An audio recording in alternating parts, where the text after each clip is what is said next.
right, and thank you everyone for being here and with your patience for our delayed start. This meeting is being broadcast and live streamed.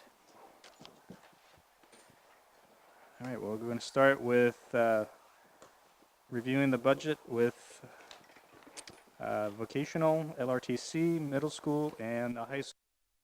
And I believe we're starting with Rob Callahan.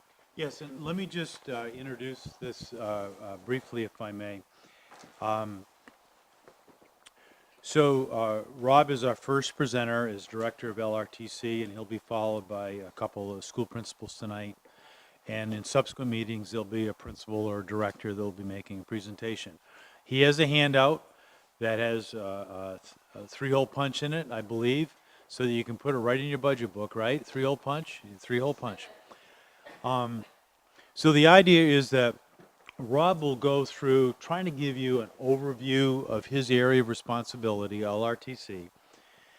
And in so doing, he'll talk about things that are new to the budget, as well as maybe some wishes he'd hoped that are not in this budget. And you may have some questions on that. Then Bobby is prepared to put up on the screen the details. In this case, it'll be essentially Article 2, which is Article 3, LRTC. And boards have done it differently. Whether we go through it line by line or page by page, that'll be up to the chair. But we're prepared to do that if that's the board wants to do. And I think between the board being new, between Bobby being new, we may find that we need to make some changes. Whether it happens this year or not remains to be seen, but we're going to be very sensitive to ideas that you have about how we can improve this process, because I'll be the first to admit there's a lot of information, or actually it's really data. And how do you make it information that is actionable is one of your challenges as a school committee member. And with that remark, I'm going to run downstairs and get my budget books.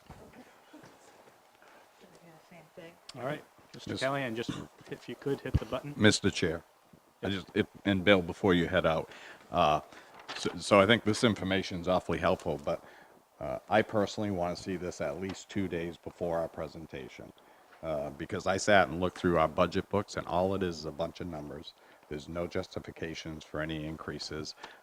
It would help us formulate some questions before our meeting, because when we come to a meeting and we have a half a dozen presenters, it's kind of like when the PBL presentation to the committee happened. There was so much information pounded to you in a few minutes' time.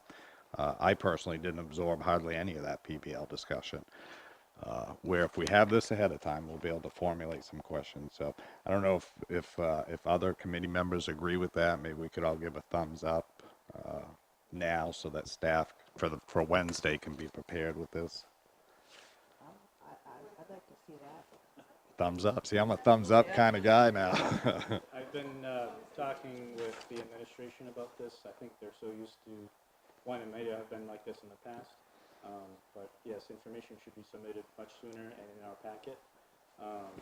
It's just an adjustment period right now, so even though Sue and Bill are aware of this, it's the other side, other folks that are presenting information to the packets that are still in the mindset of it's usually in there a few days before.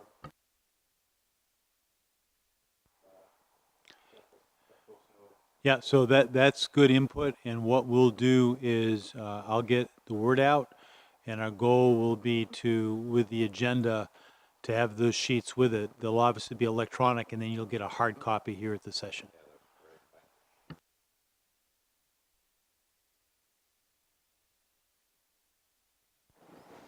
Well, I want to thank everybody, the school committee, all our good guests this evening, for the opportunity to come here and present this budget for the Lewiston Regional Technical Center for FY 19.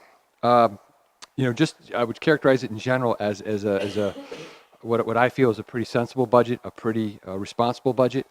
We have worked very hard to be good stewards of the public tax dollar. We realize that these are difficult budgets, and that there are there are no sort of pet projects or extravagant expenditures in here, I think you'll find. We also know that the cost of educating a student in the career and technical education area can be expensive. To that extent, we do our best whenever we purchase something or we make a request to be as economical with that request as possible, to make sure that we're getting the best value for our dollar, and whenever possible, and I'll give you some instances, to see if we can't have, for example, equipment is always a big one, to have that donated or shared in terms of an expense, because oftentimes we find willing industry partners that are willing to support our students. So that's something, I guess, underlying this budget. Please know that there are other pieces at work that we think very carefully about before we come to you with a request. So with that being said, just a quick overview for those of you that are not as familiar with the Technical Center. We offer 22 different program areas to students. I have them listed on the sheet. We have 22 instructors, 3 Jobs for Maine's graduate specialists, 4 ed techs, 1 guidance staffer, and 2 administrative members on our team. We operate out of 2 locations, the Lewiston Regional Technical Center main campus and the Green Ladle, which sits adjacent. Some of you may know that most recently we added a plumbing program. And again, that's a good example. We waited and we're fortunate enough to be involved with some state monies that became available for that purpose, for the creation of plumbing programs. So for the last 2 years, the state has reimbursed us essentially the cost of about half of an instructor to begin that program. So again, we look for those sort of opportunities to be able to deliver that much needed program area at a reduced cost. Some of the things, again, that it's good to know about us, and I've listed them under the key highlights area in terms of our graduation rate, our placement rate in both in employment and post-secondary and military, our program completion rate, all those things that we're really proud of, and our technical skill attainment, that is students that are achieving an industry-related credential, so that all of our program areas are aligned with a national or industry standard, or one that's been adopted through the State Department of Education. So for example, our welders work towards an American Welding Society certification, or our culinarians are working for the American Culinary Federation certification. Not only does that allow us to be very transparent with our curriculum and allow people to understand what it is we do, but it also allows students to really be part of a curriculum that's viable in the workforce. The one thing that to me would be a great tragedy would be the student going through and completing 2 years of a program and finding out the equipment they were trained on or the curriculum that they worked with no longer has a relevance. And for us, that's a critically important piece. So our automotive folks work under the same ASE certification that you'll see in industry. Our CNAs are obtaining state certifications that's sanctioned by the Board of Nursing, and so on. And again, when you see those placement rates and those graduation rates, that's a very key indicator for us, because again, that lets us know not only how our students are doing, but how will they fare, in the years to come. And again, that's an important piece of what we do, workforce development. I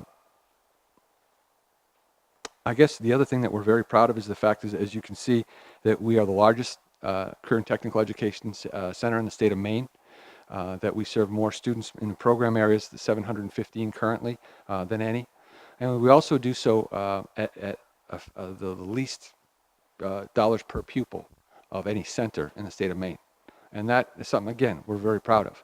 There are some centers that are over $10,000 or $11,000 per pupil. We're somewhere between 4 and 5, and again, that goes to the good stewardship of our faculty members. Many of them come from, most of them come from industry, and they realize what handing a budget in to a superior and knowing that it's going to be scrutinized. So again, we welcome that kind of scrutiny in our programs, and we also feel good about the things that we do request. We have currently, just to keep going down our list here, we are enjoying the fact that we have earned our NES&C accreditation, as Lewiston High School has. We go through a very similar process every 10 years, and that requires us to undergo a pretty thorough audit of every program and everything that we're doing in our program areas from industry professionals, and they write an extensive list of recommendations and commendations. And again, our last visit was very successful, and so we're pleased that we have earned that accreditation that we're working under. In terms of current initiatives, one of the things that we did in terms of developing expanded pathways for students to especially post-secondary education is created or become part of the statewide Bridge Year program. And we're very pleased that we're partnering both with Lewiston High School and Edward Little High School. They each have sent us now, we're up to our 5th cohort of students that are not only enrolled in a career and technical education program working towards their high school diploma, but concurrently earning college-related credit to do that. It's an intensive program. We had our first cohort graduate last year. They were from Edward Little. And what we really love about it is the fact that this is a program which prepares students who may, at the beginning of their experience, be sort of unsure about whether college is actually for them. And what they found out is they're very capable. That sometimes they're the first in their family to go. Sometimes they just lacked a little bit of that confidence. But this program, through its cohort model, provides that. And it has really allowed them to be successful in post-secondary. Again, this is a grant that we wrote, so there's no additional cost to the district for this. But again, it's something that we feel is incredibly valuable. Again, I'll move through that list, or you can move through that list at kind of your perusal. But again, I think you can see that our dedication to our community, in terms of the number of community service hours that every program is asked to complete, is pretty extensive. That the outreach that we do with employers, we have employers fairs, also just so that, each one of our program areas has what we call a program advisory committee. Some of you sit on them actually. And what it does is it allows industry professionals to feed back on our curriculum, to talk about the experiences that we're offering to students and make sure that it's relevant, make sure that it's viable in the workforce. And make suggestions about equipment or curriculum or anything that they feel needs to be brought up to par. So again, we feel like the doors are really wide open, and we seek the expertise and the guidance from those local industry professionals that hopefully will be the employers of our students today, going into the future. Again, the other thing that we do that we're very proud of is our work with our post-secondary partners, and we have over 30 agreements so that students, for example, in our IT program now can earn 9 credits while they're with us towards an IT degree at Central Maine Community College. And we have a long list of other schools that we fall into that same category with through other programs as well. I did talk about our enrollment. One of the things that we're also very excited about, and I'll be honest, it's an increasing issue for us, is our applications. You can see that while we have 715 first and second year students in our programs, and it would be about 365 spots for next fall for first and 1 year programs. We have 446 applications to date, and we won't make selections until mid-April. So those numbers, are telling in terms of the way that students are receiving career and technical education opportunities. I think they're seeking them out in greater numbers than ever. And unfortunately, though, we have the problem of saying no a lot more than we'd like. And so I think as weeks and months go forward, I think I would be looking forward to having conversation with you about different opportunities. Frankly, we have grown as big as we can get within our current building. Our last shop, the plumbing shop, came at the expense of some of our maintenance space and supply. So we're at the point now where we couldn't add another program if an opportunity presented itself in our current space. And that's, again, something that's problematic given the number of interests that we see every year. Again, I think I've talked about some of the things that we're doing in terms of goals. Our employment programs, we have a summer program in the building trades and IT areas. We have a robotics camp that we offer to middle school students. the number 4, bullet number 4, again, this is a big one, that ability for students to be successful on those industry related credentials and the assessments. They mean something. They will put students money in their pocket. So that is that testing is something that we put at a premium. And again, that engagement with the community. I feel very strongly that all of our students leave us with a sense of the community they live in and the talents they have acquired through us to better that community, to contribute, and to make sure that they play their part in contributing those talents where needed in our community. So some of the things that we're looking for, and again, we don't feel like this is a long list, and this is just sort of a highlight of some of them. But one of the things, again, with this certification piece, particularly in our trades areas, and specifically towards this first item in our automotive area, you'll see that we are certifying more and more students every year in our ASE curriculum. What that means is there's not only written tests that they need to complete, but they need to go out and do skills tests. So it's not enough to say, well, I completed the module online that showed you how to do a brake job. You need to go out and do one in front of an ASE Master Certified Mechanic. And for us, that's a tough thing when you have, on a given day, you have 35 plus students in that program that want your attention and need to have that attention in order for you to be successful, whether it's to practice or to be tested out. So what we're asking for is the addition of an ed tech that would help with that process, that would have experience in the automotive industry, that could assist students as they go about obtaining those industry credentials. And the other piece, and I can't emphasize this enough because it's a huge emphasis at LRTC and all of our programs, is safety. With the amount of cars that we have in the air on a given day and torches that are lit, saws that are spinning, we worry constantly about safety. All of our students in the trades areas receive OSHA 10 certification that we put them through. They have shop-specific safety training, but really for many programs, there's nothing that can substitute that direct visual contact that we need to have with our adults looking after our students. So what you see here is really a reflection of that. Again, you're welcome to come into our shops. We'd love it, just so you see the amount of activity that happens in a given day. And frankly, again, one of the things that we struggle with is the idea that we never want to be holding students back. There are sometimes we have 4 or 5 student groups that are stopping and waiting, and that can get frustrating for students. And where we have a group of students that are doers and kind of want to be up and moving, it's a hard thing to say, could you just wait 10 minutes while I work with another group? So that's why that ask for the ed tech. The next piece is a teacher leader that we're looking for to support. We have 5 new faculty members this year. So a lot of the work that this person does is related to helping them get acclimated, helping them with their certification process. Again, most of our folks are tradespeople and professionals from former careers, so obtaining state certification to teach is a big piece. Mentoring them and making sure that we have folks that are available to listen to a lesson and give feedback to folks that weren't classically trained as teachers is an important part of what we do.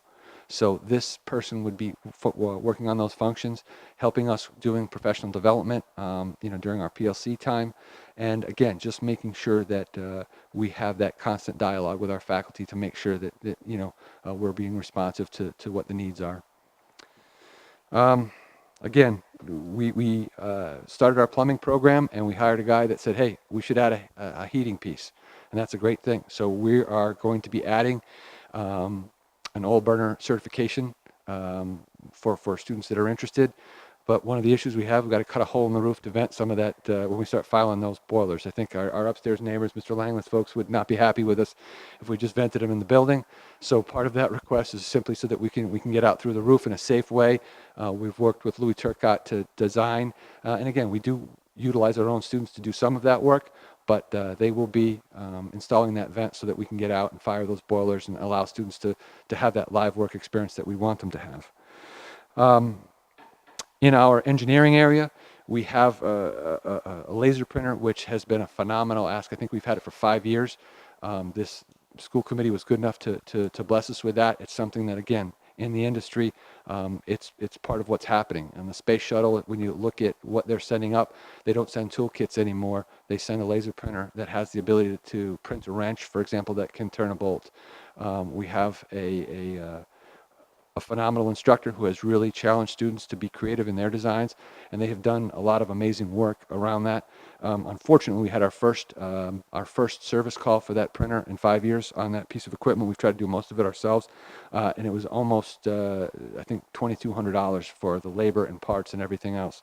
It's a $45,000 piece of equipment, so what we're looking for here is just a repair line that's commensurate with that. This also includes a plan for our brand new wide format printer that we have in our multimedia shop. That we do a lot of posters, we do a lot of graphic design. It's photo quality, so again, this is an important piece for students in that program to be familiar with that technology as well. And again, that's just reflective of what you see here. There are a couple of other budget increases that bump some maintenance and repair. Even in our green ladle, which I think is 10 years old now, we're seeing the signs of wear in some of our equipment. I'm a firm believer that equipment needs to be maintained, not only because again it was paid for with good taxpayer dollars, but also because it reflects a commitment to safety and to industry standards.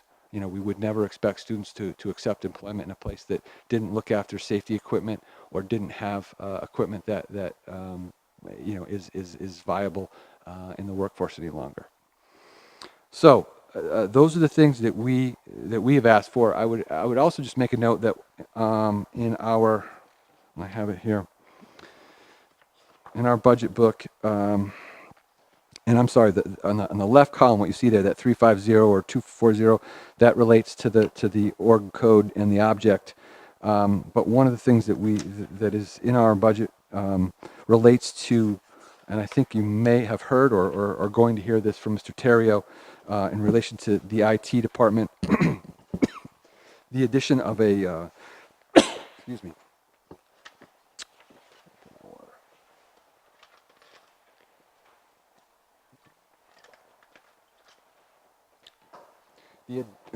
The addition of a support person, excuse me.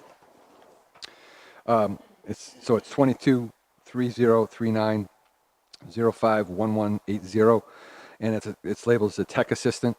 And again, this person would physically be housed in our building, would do support for our desktops, but would also work to do the same for the folks at the high school and through adult education. It's a critical piece of what we're doing. So much of the curriculum that we have, excuse me, has a foundation in technology, and where we have downtime, we have non-productive student time and teaching time. So the addition of this staff, and I think Mr. Terrio can tell you more about it, is critical to maintaining that level of operational readiness.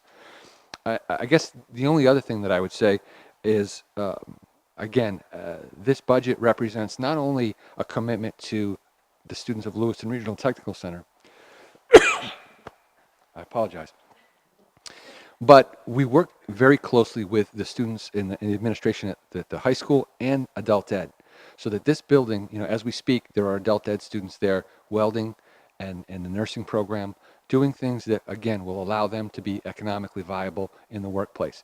And I'm very grateful for my partnership with Jake Langlis and Bill Grant, because we've been able to offer this programming. For example, our summer youth employment program, which allows us to bring students in to do work in the building trades or in IT, but the direct beneficiary of that, much of the work they do is here in the school department.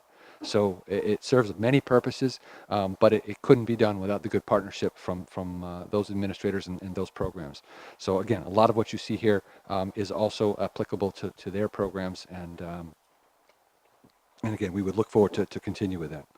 So I guess I could conclude my opening remarks. I'm very happy to entertain questions on specific budget items or concerns or questions that people might have.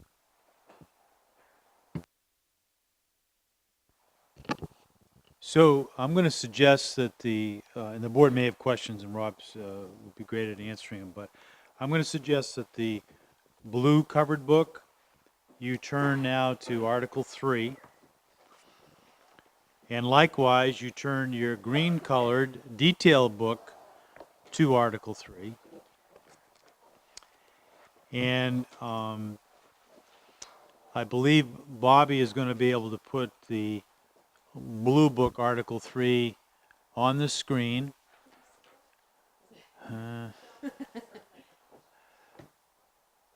We're still learning.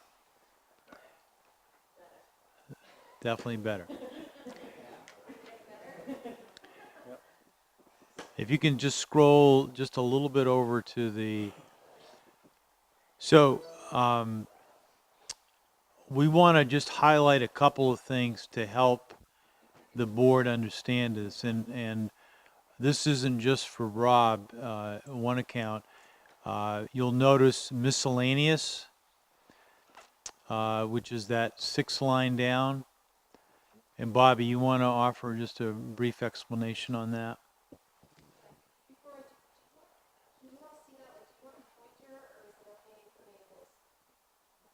It's fine, we have the books. You probably should go to the microphone.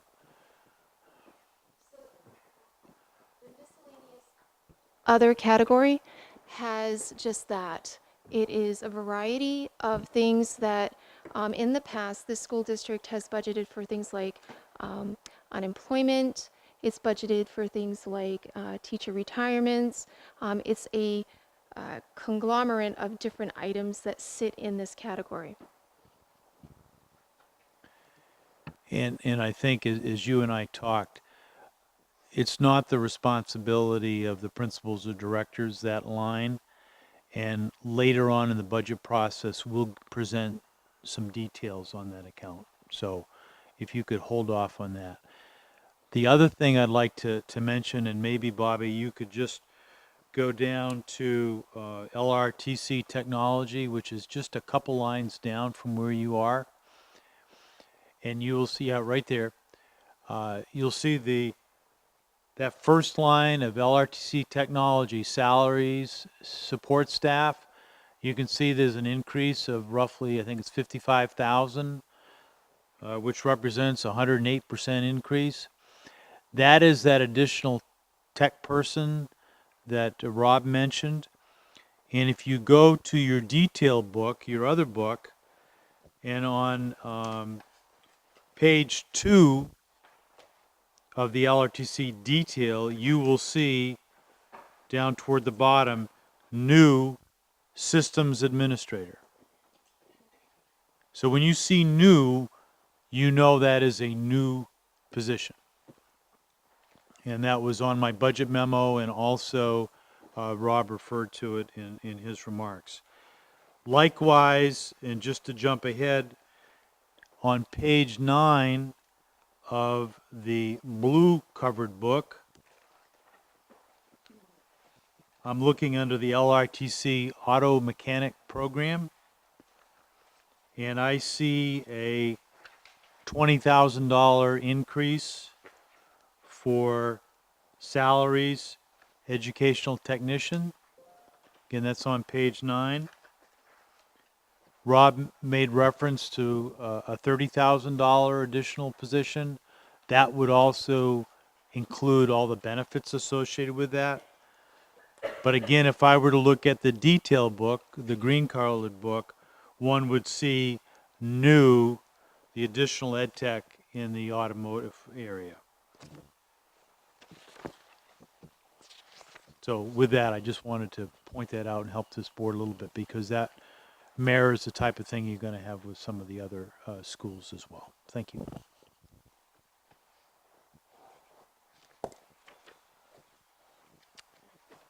Ms. Ray? Thank you. So one thing I was curious about, do you already have 2 teacher leaders and you're adding a third, or you're budgeting for 3? That's correct. the We same have question. 2, and we're adding a third. Okay, thank you.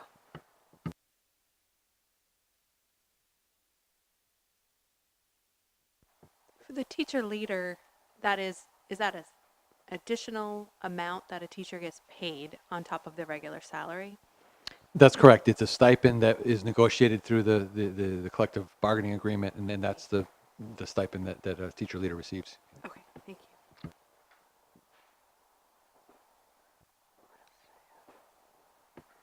So this teacher leader would help other non-traditional instructors And so how many instructors do you have in LRTC? 22. Okay. And, for what it's worth, they're all, I think with the exception of my early childhood education teacher, I don't think any of my folks, formal training is in education. All right, and so why the need now to add the third? Is it, I think with 5 new faculty members, that's a cohort in and of itself to navigate some of that support piece. The other thing is again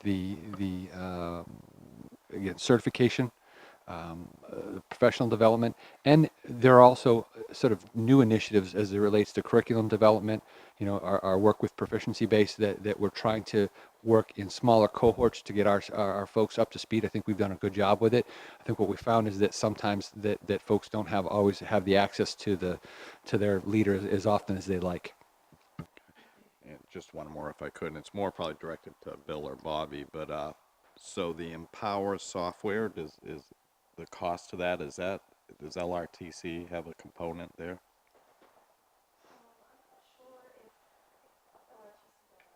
There's no allocation to LRTC in this budget for that.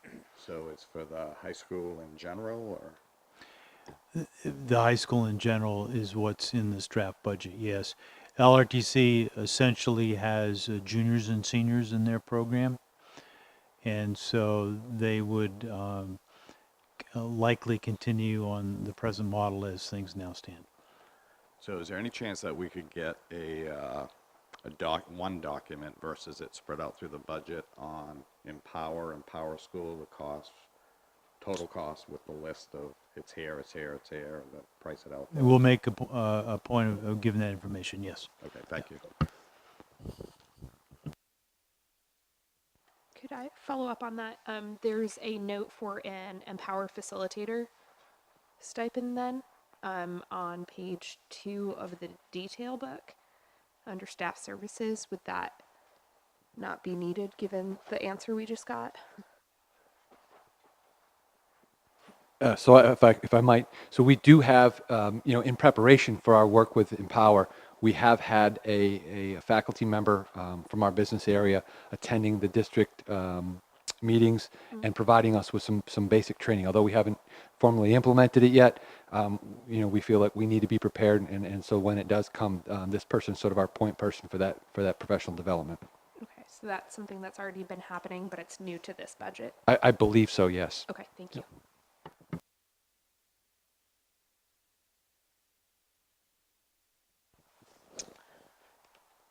Something I always ask, and it's not just this segment, I try to ask it at all segments. First, what are the cuts that you made, if any, this year? And 2, if you were to had to put these in priority, the items that you mentioned, why is the top priority the most important, and lastly, what is the least important? And if you had to, I know you've already worked on this budget, everybody has, and this is kind of probably already the bare bones, and there's probably a lot more to it, but just to have that conversation. So, I guess as I mentioned to you earlier that this is something that we've gone through and looked at from many different ways.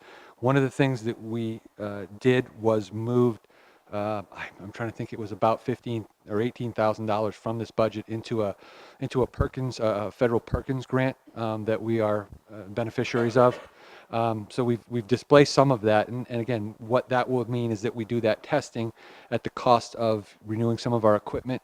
Things that will displace from the Perkins budget as a result of that. But again, we recognize the serious impact of a budget, and we want to make sure that we're contributing to the extent that we can.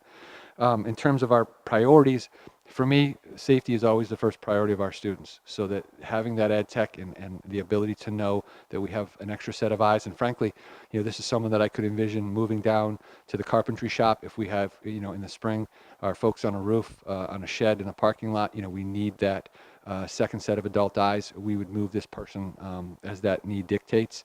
And as hard as it is, and hard as it has been to have our equipment down, safety would be the priority for me, in that regard. So that's why I represented it first.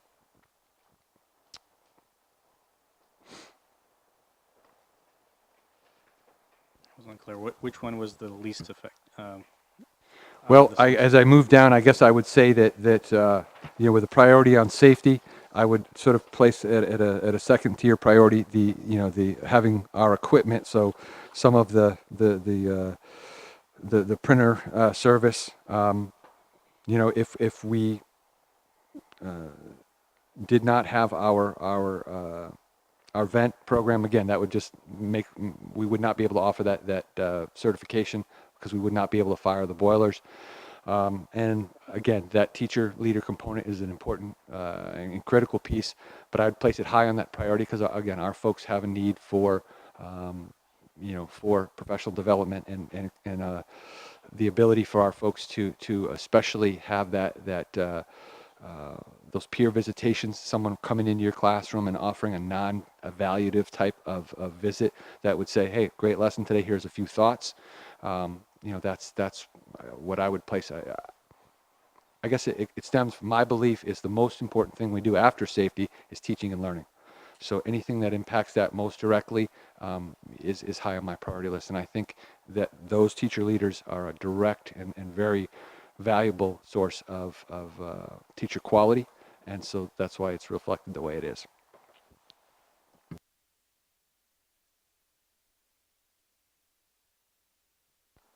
Thank you, Mr. Chair. Thank you, Mr. Callahan. I know you mentioned before that essentially LRTC has grown as big as possible with the current facilities. I guess just pick your brain a little bit. How do you see the future of LRTC as far as an expansion goes? You imagine coming to the board in a few years saying, hey, here's a budget request to expand. Do you see it more likely as working with Auburn's, the new EL is expanding? How do you see that happening? So I'm glad you mentioned that. Thank you, Mr. Jensen. One of the things that we have had discussions about, I've made a presentation last year to this school committee and also to the Auburn School Committee, is it relates to the new Edward Little High School. We currently have program applications before the Department of Education requesting that they allow us to bring new programming online. So that should we be granted that approval, hopefully they would also concurrently be granted the ability to incorporate new CTE related space within that new high school.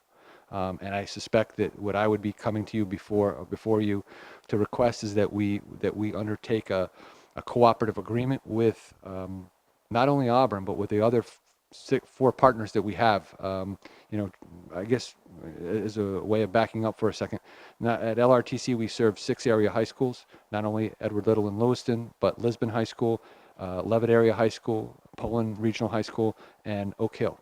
So what I imagine that we'd come to you with is a request, you know, with a draft of a cooperative agreement that would look at not only cost sharing related to those expanded programming opportunities at the new Edward Little, but also enrollment and all the things that go along with that. We need to hire staff. The way the law currently exists is that they would, you know, work under the purview of Lewiston Regional Technical Center, and it would be, in essence, be a satellite program of our main campus.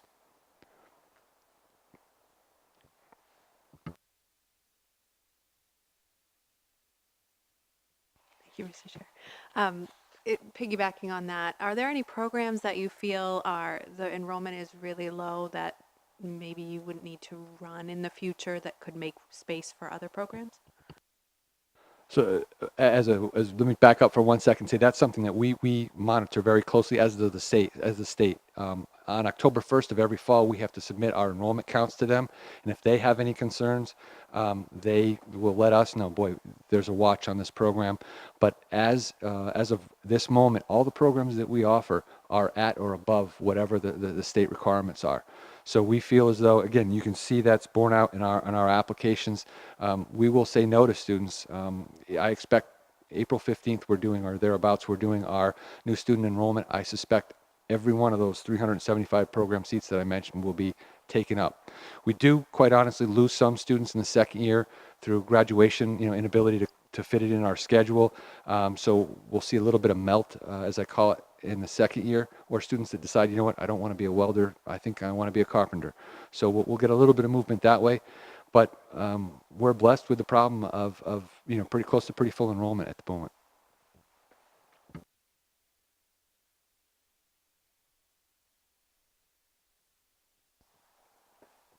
Seeing no other questions, one thing I'd like to provide is a little bit of kudos. Before we started the meeting, we talked a little bit about that, so if you feel free to let us know what's happening. Thank you very much. So again, one of the things that we are extremely proud of is the work that our students do, the investment of time they put into their program. You know, it's a great place to come to work every day when you know that you got students that are waiting for you at the door. I have faculty members that are there regularly at 6:30 in the morning with students saying, hey, you know, could I get a head start on what the day's work is? They'll stay after. And I think it speaks to the power of career and technical education, that students really see there's a personal investment that they make, but there's very real rewards and returns for them. So one of the ways that we sort of celebrate that success is through our career and technical student organizations, which are basically not only statewide but national organizations that exist in areas of business and the culinary arts. And in a case of our largest, Skills USA, it has a reach in many program areas. And you know, in Skills USA, you're talking about 300,000 or 400,000 students nationwide. It's the single largest student organization in the United States. And so this is competition season for us, and we are competitive, and proudly so, because we would love to show off the good work that our students do. So about a month ago, we went down and competed in Portland against some of the best culinary schools in the in the state of Maine in the Pro Start competition. It's entirely judged by local area chefs and throughout Maine. And our team of 4 young women were really earned a great day and earned the first prize, for which they will go to the Nationals, which is going to be in late April down in Newport, Rhode Island, where they'll be competing with the best culinary students in the country. So that we are very proud of. In our Skills USA, our recent Skills USA competition, we had students that competed in roughly 30 different program areas, you know, all over the map: electrical, plumbing, culinary, IT, you name it. We were there, and we brought home close to 20 medals, gold, silver, bronze. And again, that just shows you the work. And I think more importantly, and I know some of you had a chance to join us that day, it's amazing to see the level of competition.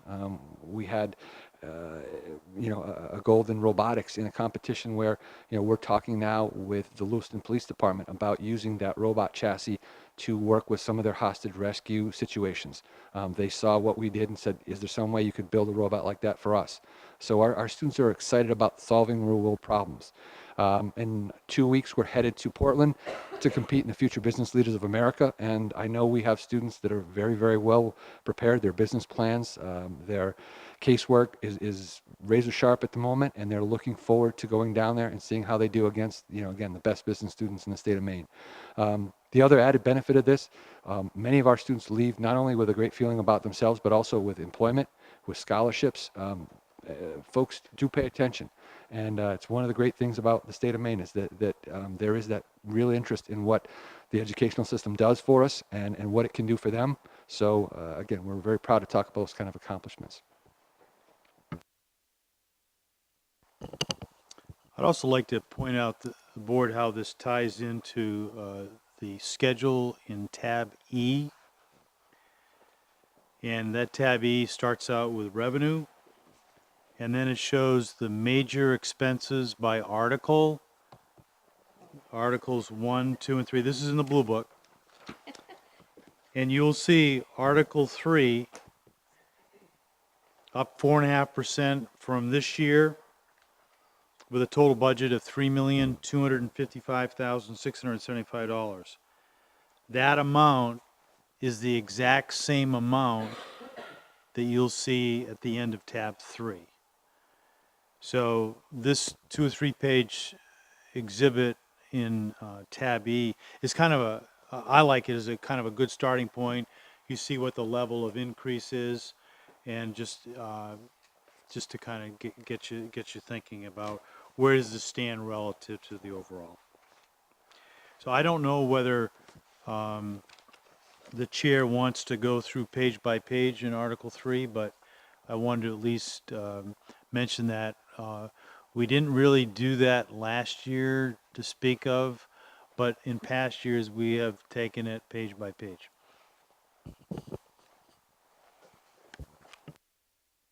Thank you, Mr. Chair. I just want to say that I have one question. Other than laundry money for the greasy clothes, what is one thing not in your budget that you wish you'd have?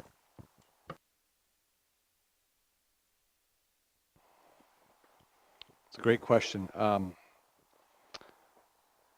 Again, I think that, you know, I guess I would start by answering a good question with a very honest statement, and that is I think we've been looked after very, very well by this school committee and by the taxpayers of Lewiston. So, you know, the things that I would mention are important, but we do pretty well in terms of having what we need. But I think, you know, the idea that, you know, in our supply lines, you know, we try to be as frugal as possible. We use both ends of the board, as they say, all the time. We are constantly looking for ways through donations and other things, but our supply lines are tight, to say the least. And our instructors really work over. The poor guy at Napa in the automotive program loses money every time he walks in the building because we're hitting him up for something else. And again, I have no shame about doing that. I'm shameless in terms of mooching for for when it comes to our students. If I believe in that cause, then we'll ask. But those are things that again directly go towards students gaining those skills, being able through repetition and confidence building to be able to go and find employment and be productive citizens. Thank you.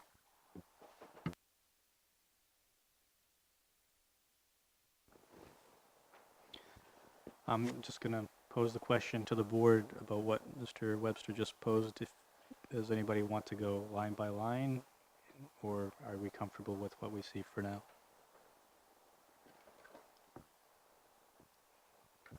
Mr. Chair, personally, I'm comfortable with this article. I don't have a desire necessarily to go through it, or nothing stands out that I'm looking for per se. So I would say I'm okay.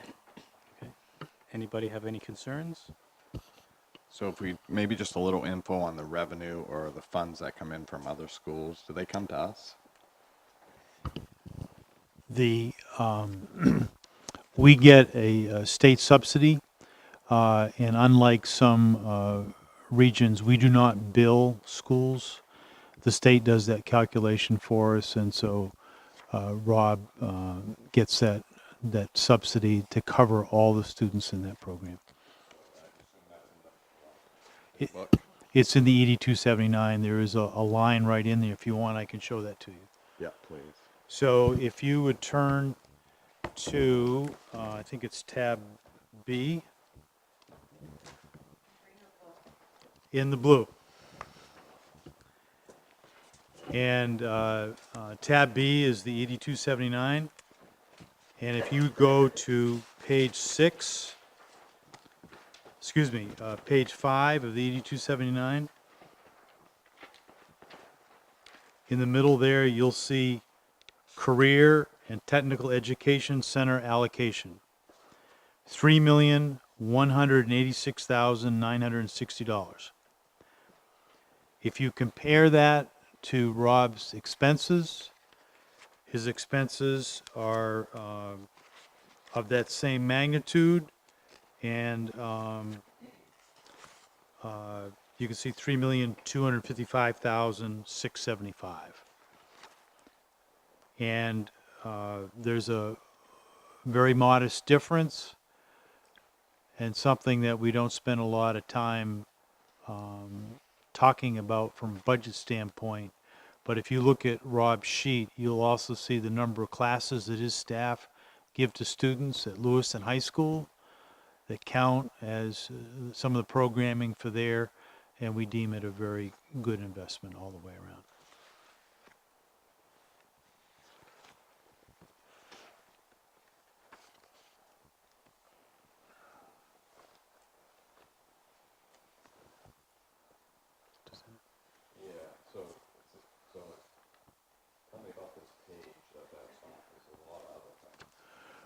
Right. So, yeah, on page 5, under item number 8, other adjustments to state contribution, these are things that the state that are not impacted by a local share contribution. They are 100% state. So in our case, you can see it affects line 6, which is CTE, and line 8 is the regionalization money, and next week you're going to be getting more information about that. The other lines on here will probably stay zero, except lines 10 and 11, main care seed.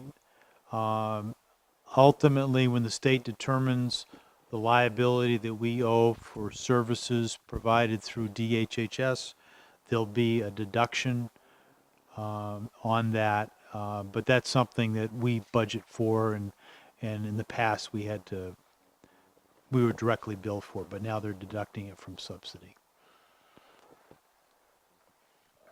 All right, thank you. And I would assume you all realize that any dark highlighted line in our budgets, we can't read.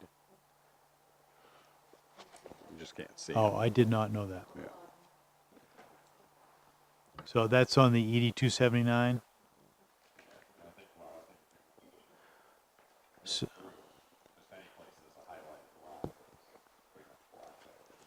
so Bobby, maybe we could put on a list to get clean copies of the ED 279 for this, because you should be able to read that. Yeah. Thank you.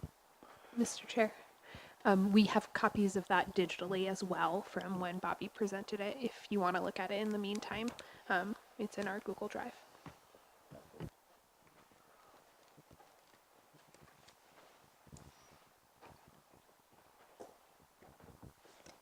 Any others for discussion? Questions? Shall we move ahead? All right, thank you, Mr. Callahan. Appreciate it.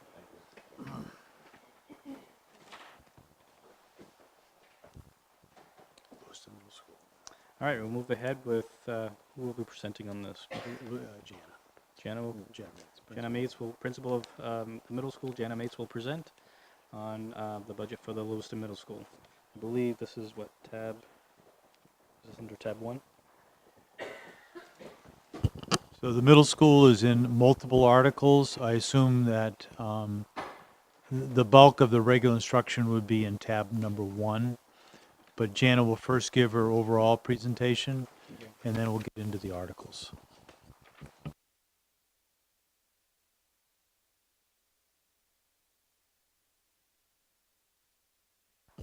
Again, tab D was in your book, in which you could accumulate the various handouts. You don't have to put it there, but I put mine in tab D, and I put them in the exact order of presentation, so this would follow the LRTC one, and that way I look at the budget schedule. It also serves as an index for that tab.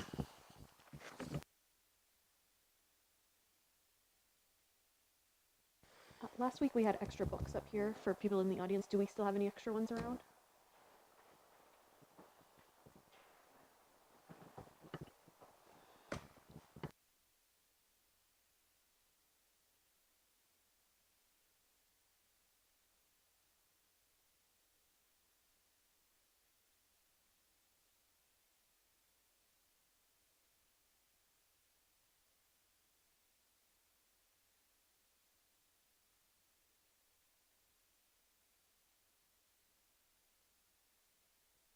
Okay.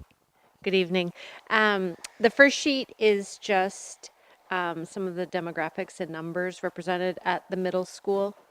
Asked Dr. Laderi to sort of break down on the second table that you have some of our special ed programs, which Pam Emery will go over in more detail when she does the special ed budget. But do you want to talk about those?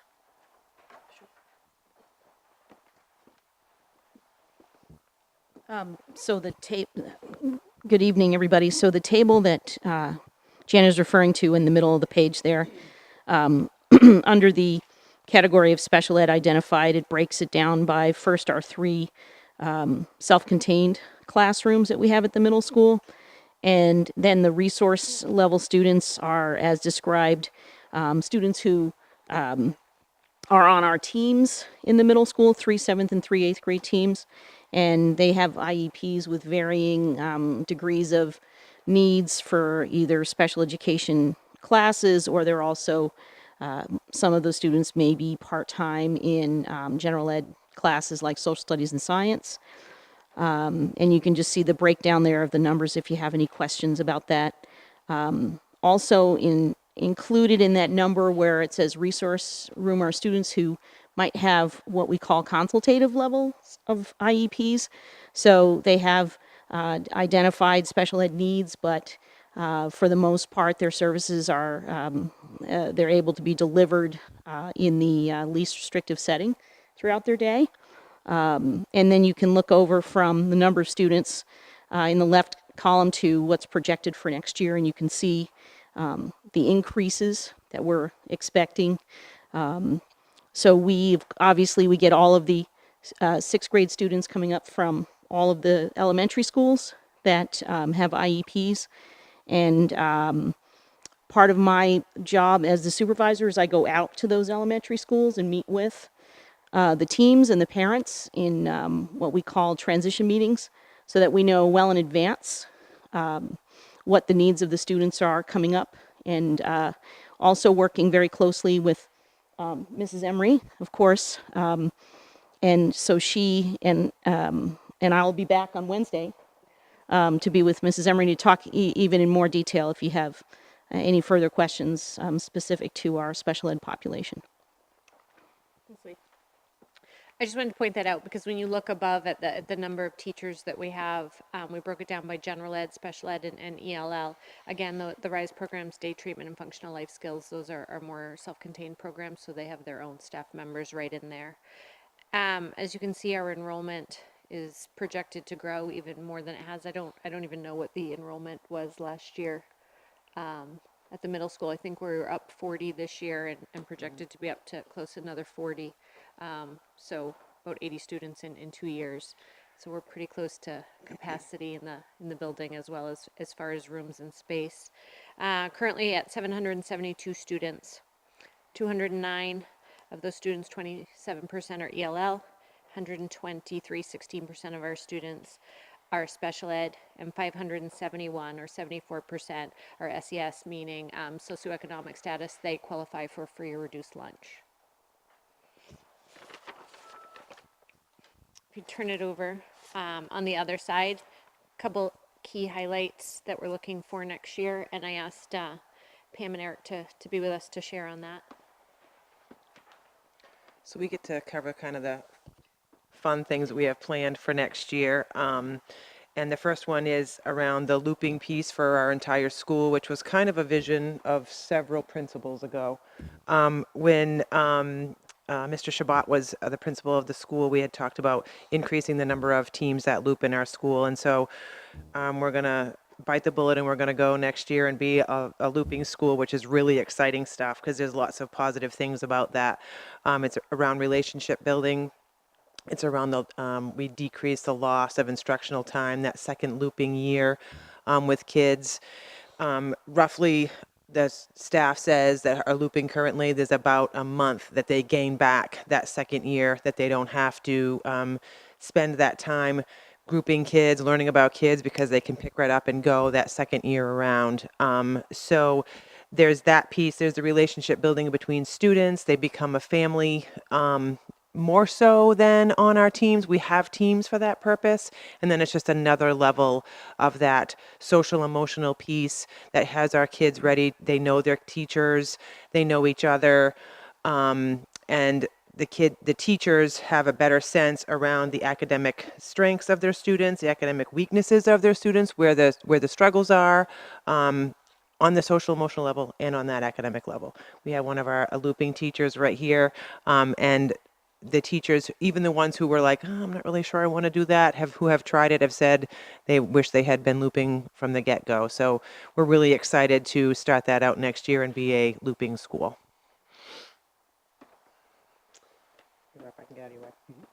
The second piece on our highlights of coming initiatives at the middle school is the opportunity to pilot some expeditionary learning. For those of you who are familiar with King Middle School in Portland, this is one of they've become a partner school for us. We're in sort of a mentor-mentee relationship to begin some expeditionary learning at the middle school next year. It's also sometimes synonymous with project-based learning. For me, when I think about what this is, what these expeditions are, what these projects are, it takes me back a lot of decades to my own 7th grade experience. We had one of those traveling science fairs come into school, one of those animal shows that those of you who have young children are probably familiar with. And they brought out all these different animals, and the chameleon was the highlight for me of this traveling animal show. And I was absolutely fascinated by how this chameleon could change colors. So I did a bunch of research into animal adaptations, and I figured out that these little gecko lizards actually could do the same sort of thing.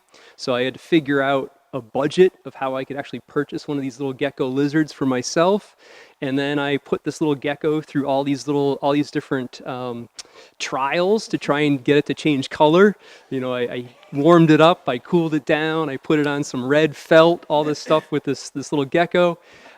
Worked with my science teacher to be able to study cells and actually how to make in the cell, how the pigmentation would change.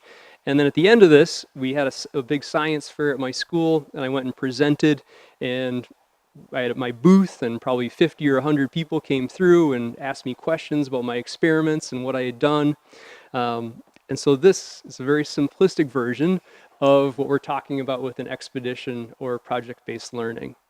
Our partnership with King is basically building this process out into a full curriculum cycle where there is a kickoff event, there's guiding questions that the students would ask, there's field work that they do, they bring in community experts to work with them, there's some anchor texts that go along with their research, there's a lot of interdisciplinary connections. I think in my little example, I worked primarily with the science teacher, but there was also the math component. I could have gone even further with it in the expedition model. There's final products and a culminating event. I could have gone even further with it into technology and other things of how animals adapt and how even things like camouflage or other things have come about from that. But we're really excited about this opportunity to work with King to bring this model to the middle school.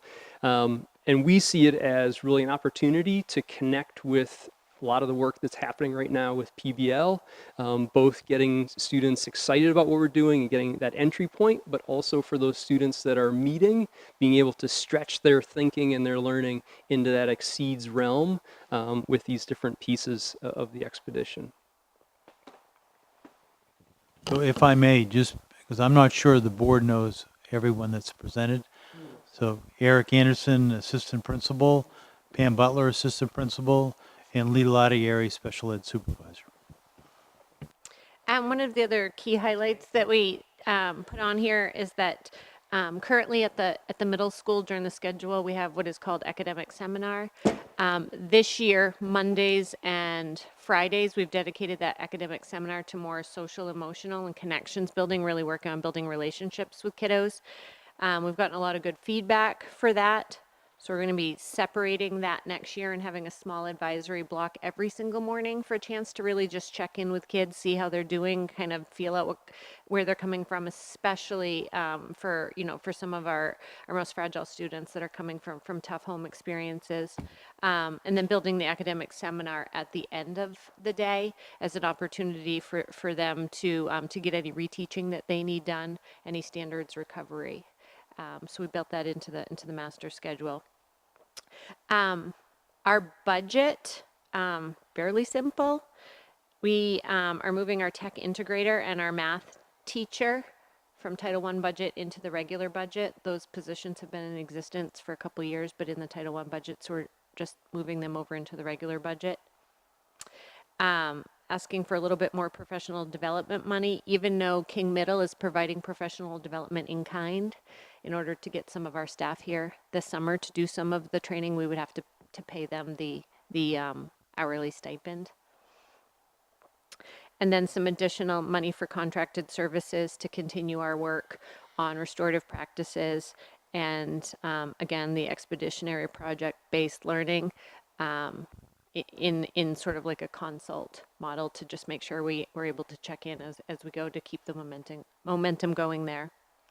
The budget reductions, took a really close look at the budget this year, being my first year at the middle school, and sort of compared it to the past couple years and in what areas are we sort of using the monies that are allocated versus which article lines have we consistently not been spending the money there or been overspending. And those were different areas. The books and periodicals, just by nature of being one-to-one with the computers. We have a really fantastic library.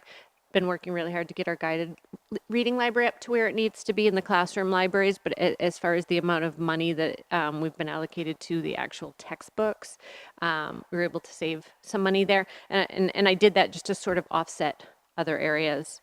I heard that I might get in trouble for this one, but the $2,500 for the adult meals to model behavior, I still don't entirely understand what that is, so that might be one for further discussion. The $30,000 for additional summer PD days, that was for the 2 additional Empower days, and so that was taken off. Some money from the library, and again, if you look at the itemized list, they're still leaving money in those article lines. These are just areas where the past couple years has been a little bit of extra. And then money from the Office of the Principal Accounts, and that's just because we've been able to work with what I have in the office, and Jake left me in pretty good shape there as far as sort of equipment and supplies needed to run the school. And then the other ones were cut from intramurals, and that's just because it's really tough budget season and everybody had to sort of make some cuts. So those were ones that were in my original budget proposal. The ones below were sort of ones that were cut before it got to you. And so do you want me to share out on those? Yeah. So we had originally proposed, if you remember back at the workshop that or the dinner night that we had done with you guys, and we were talking about our sort of journey to pilot expeditionary and project-based learning. And one of the key things that we noticed at the middle school or any schools for that matter is the amount of students that we have struggling socially and emotionally, the amount of students that we're having to potentially bring to disciplinary hearing and send to the Dingley School, or students that are 3, 5, 10 days at the suspension diversion program, students that we're sending to Poland Spring Academy or to Franklin, and really trying to think about how can we make some adjustments within our own schools so that we can keep these students in our buildings and part of our community.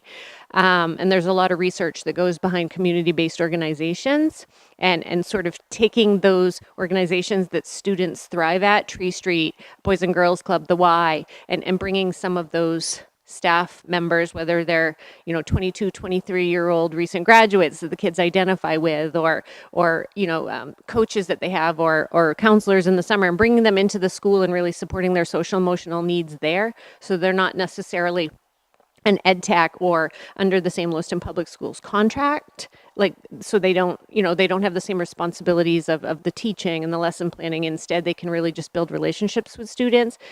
Often do a really good job de-escalating kiddos for us, or serving as a, sort of like a suspension room within the building type of thing. But it costs money to get those staff members in. And at this point, I don't know if I can justify advocating for that over an instructional position where there are buildings that really need instructional positions.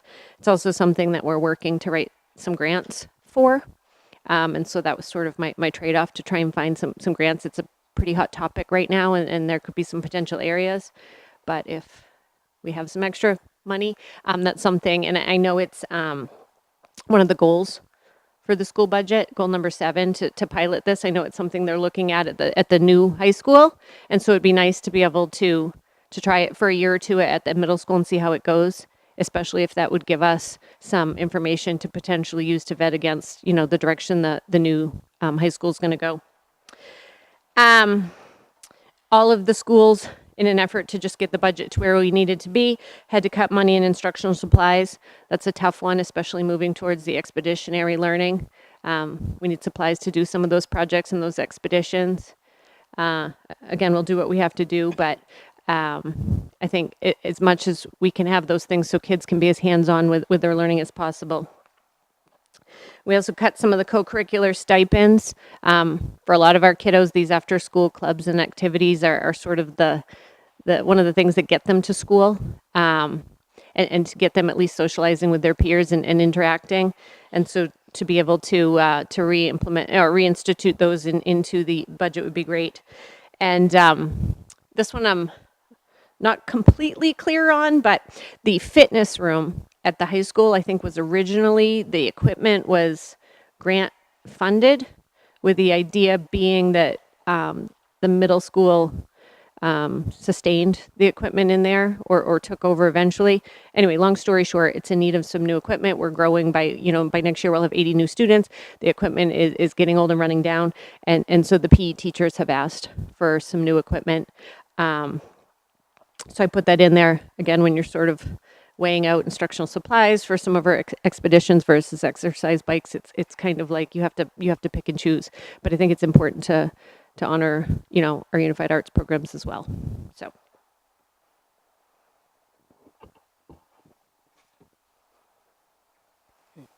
Discussion, questions from the board? Ms. Ray? Not a discussion point as much as thank you for preparing this in this way. This is very clear to me, what you're asking for, adding, subtracting, and your priorities. So if that's helpful for other people to comment on as we're receiving these, if there's like one standard way that works for everyone. This works for me. Thanks. Mr. Care? So on your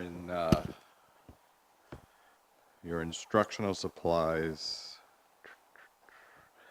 so last year you were budgeted for 20. Where are you on, or were you budgeted for? Yes, you were budgeted for 20,000. Where are you on track for your instructional supplies now? I see you spent. As far as this year? Yes. Like, what have we spent? Well, I see you spent 14 as of January 31st. Will you utilize that 20,000 most probably? It will, and would you, it'll be zero out when? Soon? Does that go through quickly? Yeah, we each month, Bobby provides us with sort of an updated, and I go into Munis and look. And so, we have a sort of want list already in place for people, and we're just making sure that, we're keeping a pocket of money there just in case something comes up. But yeah, we won't have a problem spending that down to zero. And again, with, adding 80 new students, I would like to see more money in the instructional than less, but sure.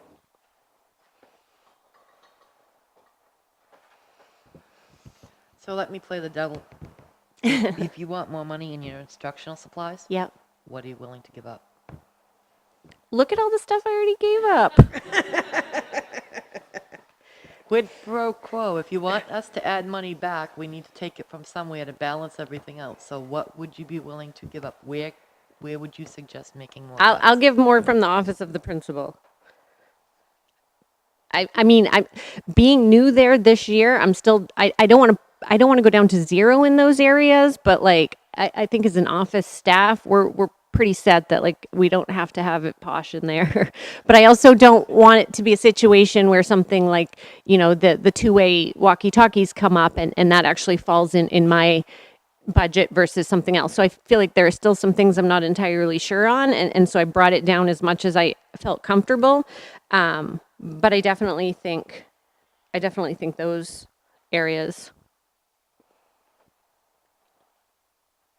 I could, to get that 3,500 back, I could re-itemize this and probably figure it out. Follow up. What else was cut from the budget before it got here besides your big items? I honestly think that's it.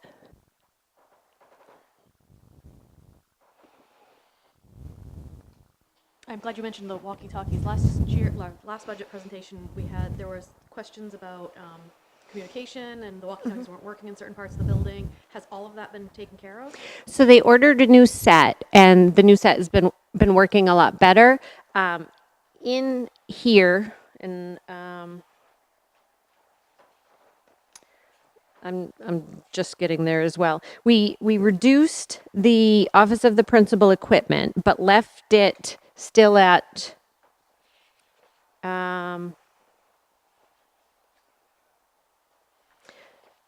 so it was 8,000 2 years ago, and then they brought it up to 10,000 with the idea of getting the channeled radios and repeaters, and then I dropped it down to 5,000, knowing that I would still like to get 5 more to give one to each of our team leaders, so that if, like for a fire drill, for example, we have at least one person with a two-way radio at a channeled post. But should there ever be an evacuation that's not organized like that, it would be nice to have the team leaders to each have one, especially if we're trying to find out where student is, like attendance-wise or something like that. The team leaders tend to have a little bit of a better say. So we are planning on ordering the 5, and that'll come out of that budget. And I think it was like 3,800, which will still leave me $1,200 cushion there. But yes, thank you. That will resolve the communication. Everybody will be able to communicate the way they're supposed to in the whole building? Correct. Okay, good, thank you.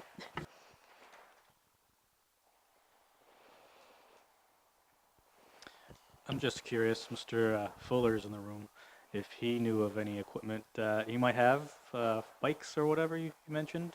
You might want to, you may have already talked, no? No? Okay, that was the other part, right? And if it is, I don't know if it's specific equipment, but maybe we could put a call out to the community. I'm sure there's somebody that has an Exercise bike that's got laundry on it. Yeah, just a suggestion.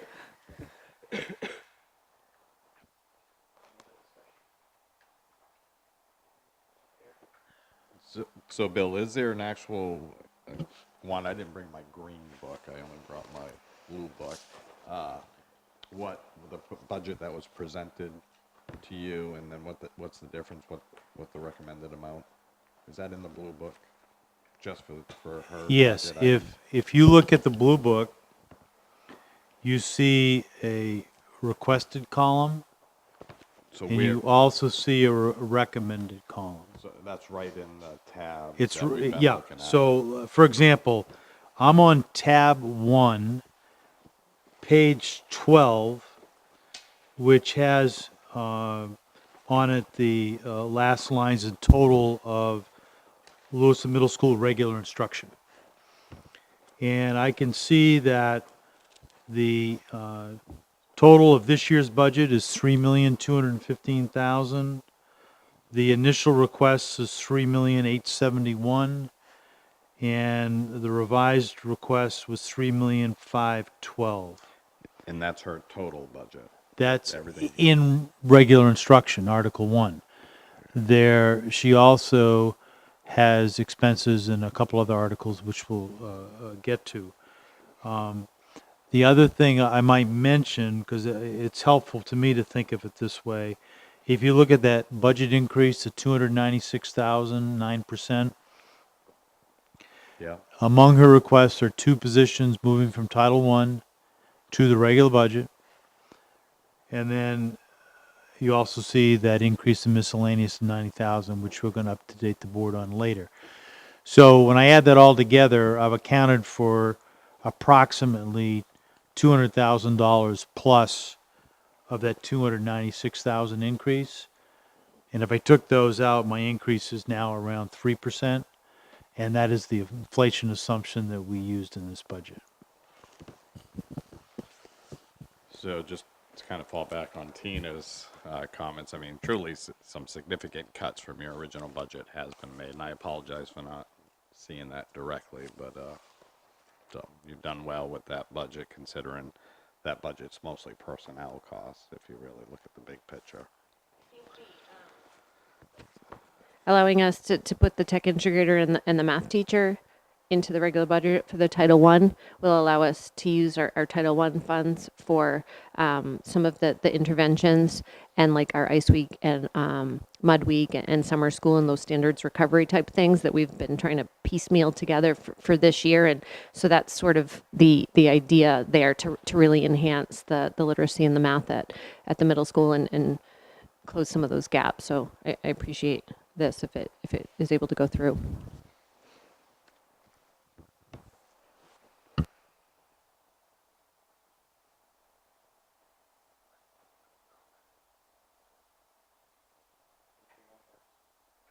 we want to open up to the public at this point? I think we have one person who has a question. You'll have to step up to the podium.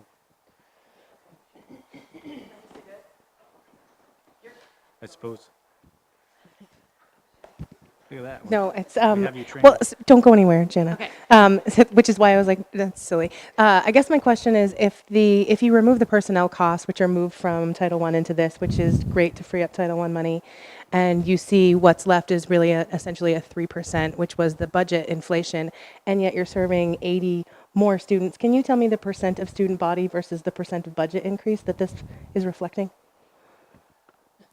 No. Can I get back? Okay.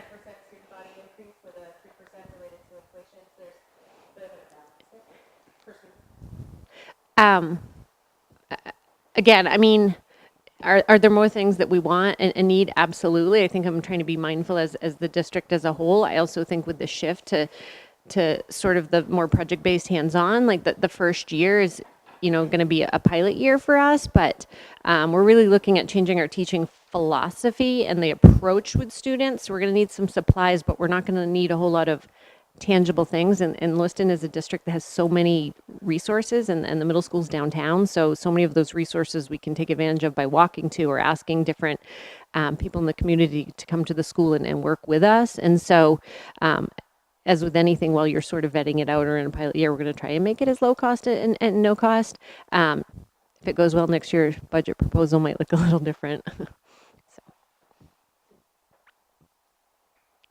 So, if I may, just on your question, Jan is correct that the middle school may be up as many as 80 students from last year, but that's 40 students this year and another 40 next year. And I also wanted to mention, because this went before the facilities subcommittee chaired by member Jensen, next year's number represents about the peak that we're going to see at the middle school, absent a major unexpected influx. So while it's tight, I'm comfortable that we have the facility that can meet those needs. The other thing I wanted to point out was we've talked about the middle school expenses in Article 1. Prior to the meeting, Bobby shared with the board a brief description, and if I had caught her earlier, I would have said, let's put a 3-hole punch in that, but you can slide it in the front tab. So the middle school is in Article 1 for regular instruction. There's also a component in Article 4. There's a component in Article 5. And the Article 7 has the principal's office in it. This is a requirement, and this is one of the challenges, because you as a board are approving the budget by article, but it makes it kind of messy in that you don't approve it by location. But we've already talked briefly about on page 11 and 12 what's in Article 1, and we can talk about the components in those other articles as well. I don't know if Bobby, is anything you want to add to that? Okay.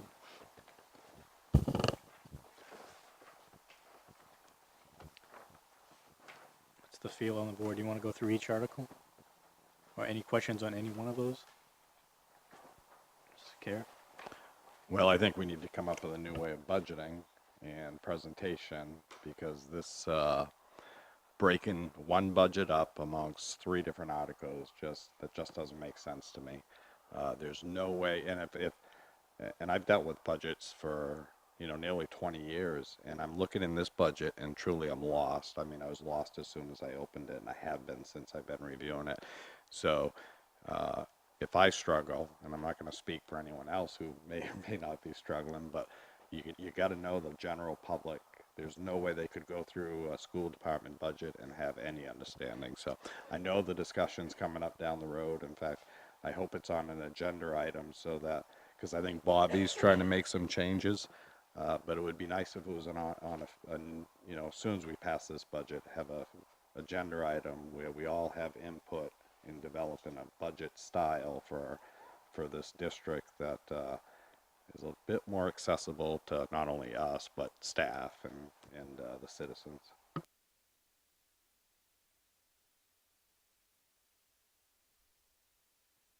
So, and I appreciate that, and districts across the state struggle with this, so maybe we'll come up with a better template to do this. Maybe what I could do is at least just walk you through the articles, so you'll see all the areas that the middle school impacts. So we've already talked about Article 1. We're going to skip Article 2, that's special ed. That will be a separate presentation. In Article 4, other instruction, if you turn to page 5, you'll see near the top, co-curricular for Lewiston Middle School. In addition, on page 6, you'll see athletics, Lewiston Middle School.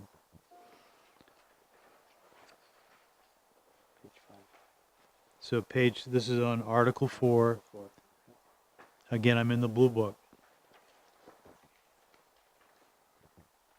And you can look on the detail book to get some of the more details on that. But you can see there's, if anything, those expenses are going down in both articles. So that's Article 4. Article 5, which is instructional support. So this includes your guidance counselors as well as technology. And you can see at the bottom of the first page, you can see guidance middle school. And the total of that is on the next page, up 4.6%. You'll also see the next section, school nurses. On page 3, there's a school nurse for Lewiston Middle School.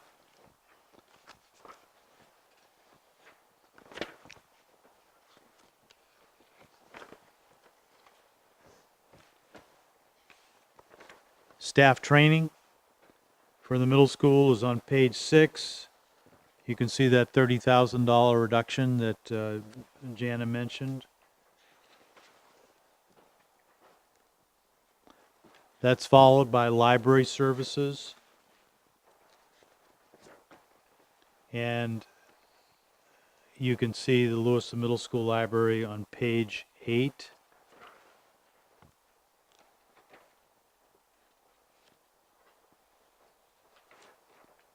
And there actually is a change in that because that librarian last year was budgeted as an ed tech, became a certified librarian, and we upgraded that position, but the budget had already been set. It's now a school librarian, and our librarian that was there is now back in charge of all the elementary school librarians. The instructional technology will be part of the technology presentation that follows. So there's a middle school component, but Dave Terrio will be doing a full presentation on that. Bill, yeah. if you don't mind. Yeah. So when a department head submits a budget to you, how is it submitted to you? Is it submitted to you in all these different areas, or is it one document that gets split up in finance? It doesn't get split up. So the principal's budget for many of their accounts, but not all of their accounts. And they have a budget input sheet that in this year it was Margot White, our accounting manager, that put that in here. But we can and Bobby may have some thoughts on this too. We can sort by different codes, and but at the end of the day, you're also responsible for approving it by article. And so, what's the best way to do that? To present a location budget, and if that looks good, and then we roll it up into the article. But there are going to be increases or decreases in articles that might not make sense unless you look at an article base. So that's one of the challenges. So this is the approach we've used for the last several years. But I fully appreciate that this is a black box that's hard to wrap your arms around. The last remaining article, actually there are two that I want to, two or three I want to mention. Article 7, which is school administration. So Jana, the assistant principals, and all her office expenses are part of that. And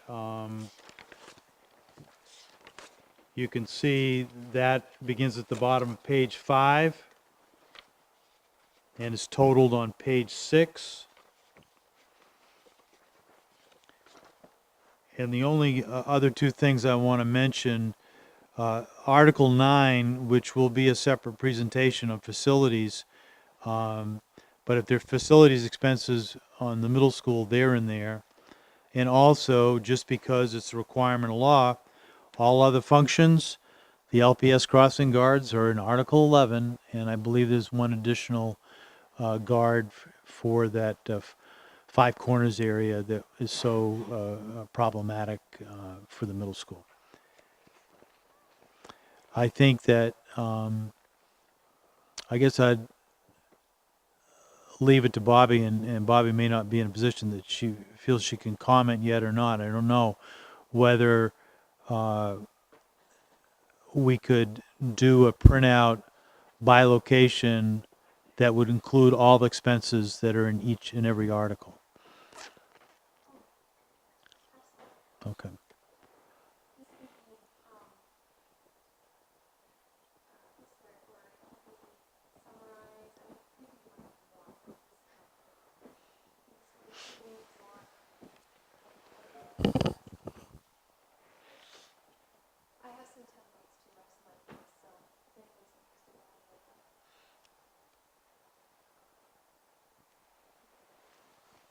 That give you enough time for the next budget meeting? For Wednesday? Yes, I could. I could if you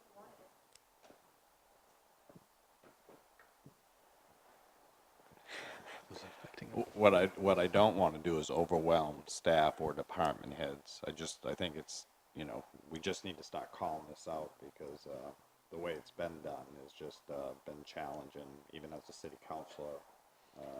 Looking at a school committee budget coming to us was very challenging. So I don't want this perceived as pressure when we're right in the middle of budget season. So I don't think it should be on your priority list, but if it's something that can start to happen, it definitely would help. But just make sure you don't knock other things off, or department heads have to get involved and set aside things that they should be doing.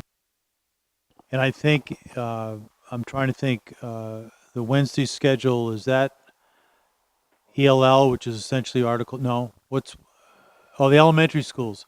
Yeah, so that would be one where that might be particularly helpful. Yeah.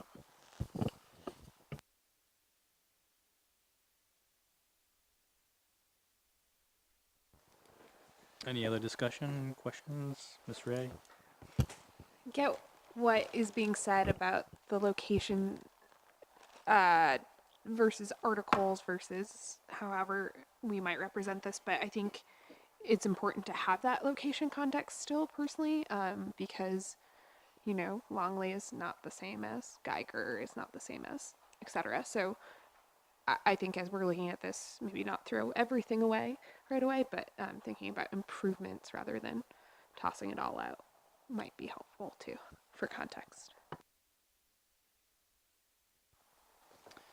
Yeah, and I can understand Mr. Webster's perspective on the articles and how it should be, has to be organized the way the state requires it, but And of course, there are certain items that would probably not fit quite in a location because it's a district-wide thing or something like that, but it would definitely be helpful one way or the other, as you mentioned it.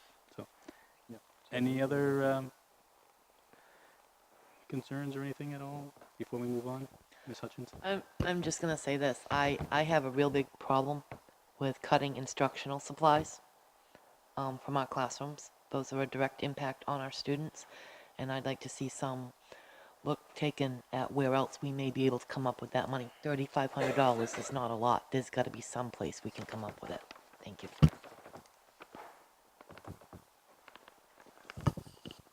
So, Bobby, you're making a note of that? Yeah, okay, thank you. All right, shall we move forward? All right, before we move forward, would you like to take a 5-minute break? Great. All right, we'll take a 5-minute recess. A few things came up about, maybe we want to cut certain things or add a few things that certain articles need or might need from our suggestions. But let's, either Bobby or Bill or myself will keep a ongoing list because, and thank you, Bill. And because we'll have a review, I think we have one or at least one, maybe 2 meetings where we go back and review the entire budget. So we need an entire perspective of all the presentations and to have opportunity to look through the entire book and ask many questions, and then we'll have a review as well to either make cuts or add things that we see that there's a need for. So now we have a presentation on the Lewiston High School. And if you could, just announce your names and press the piton there so we can hear you. Thank you. Good evening, everyone. I'm Jake Langlis, principal of Lewiston High School. Evening, everybody. I'm Jay Dufour, assistant principal at Lewiston High School. Also add that coming up after us, but he's been busy, so he's a little tired, will be Mr. Fuller to talk about co-curriculars and athletics.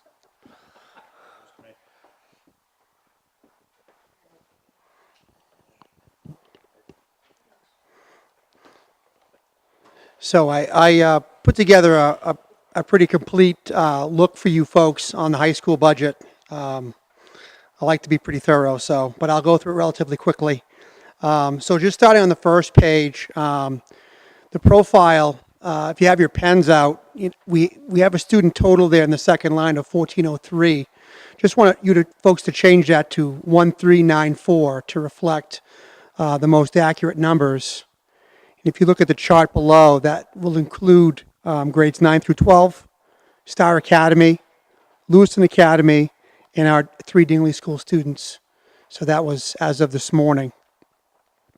So at the high school, we're a 9 through 12 school with 3 ninth grade teams in the building and a 4th team at Star Academy, which is, of course, in its 2nd year at the Armory. We have a diverse population at our school, comprised of approximately 39% English language learners, which is about 343 students. 187 of our students are identified as special education, and another 82 students who have active 504 plans. And some unique things about our school includes the growth over several years of our aspirations program, which Doug Dumont runs. And we have over 60 students enrolled in the various colleges that I've listed below that take some different online courses in addition to their regular coursework at Lewiston High School. Below that is our basic graduation requirements, which I'm sure the board has seen before. And then in the chart below that, I highlighted our current student and staffing numbers. Again, as of today, we tend to fluctuate a little bit every week, depending on enrollments or folks that tend to leave us. And then, Lewiston High School is a little bit different, where we run a 4x4 blue day, white day block schedule. So where we have teachers who teach 6 out of 8 academic periods. We typically look at our rooms by percentage of usage by period. And if you look at that over there in the chart in the blue over on the right, you can see that our room usage is in the mid to high 80s pretty much every period. Anecdotally, we have 15 traveling teachers. They either share a room with somebody else or they're on carts and they move from space to space. And the one thing that you might want to add that's not in this chart is we do have an in-house alternative education program, which is now grown, grades 9 through 12, that has approximately 30 kids in it. And that's run by Bill County.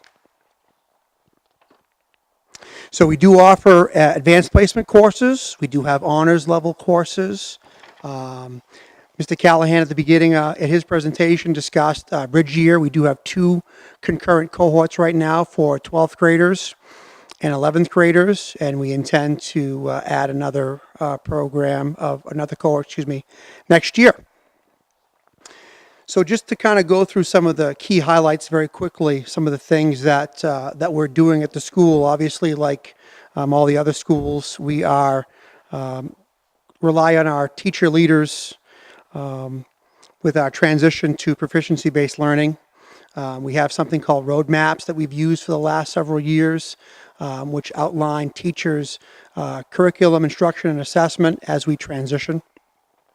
All of our courses are tried to standards and how grades. We do have PBL committees, which now extend to staff and students. Standard support, which Jana mentioned, Mud Week, Ice Week, standard support during school and after school, summer school. Lots of interventions also like Plato and 21st Century. Substance abuse program that's ongoing in the high school with Vicki Wigman.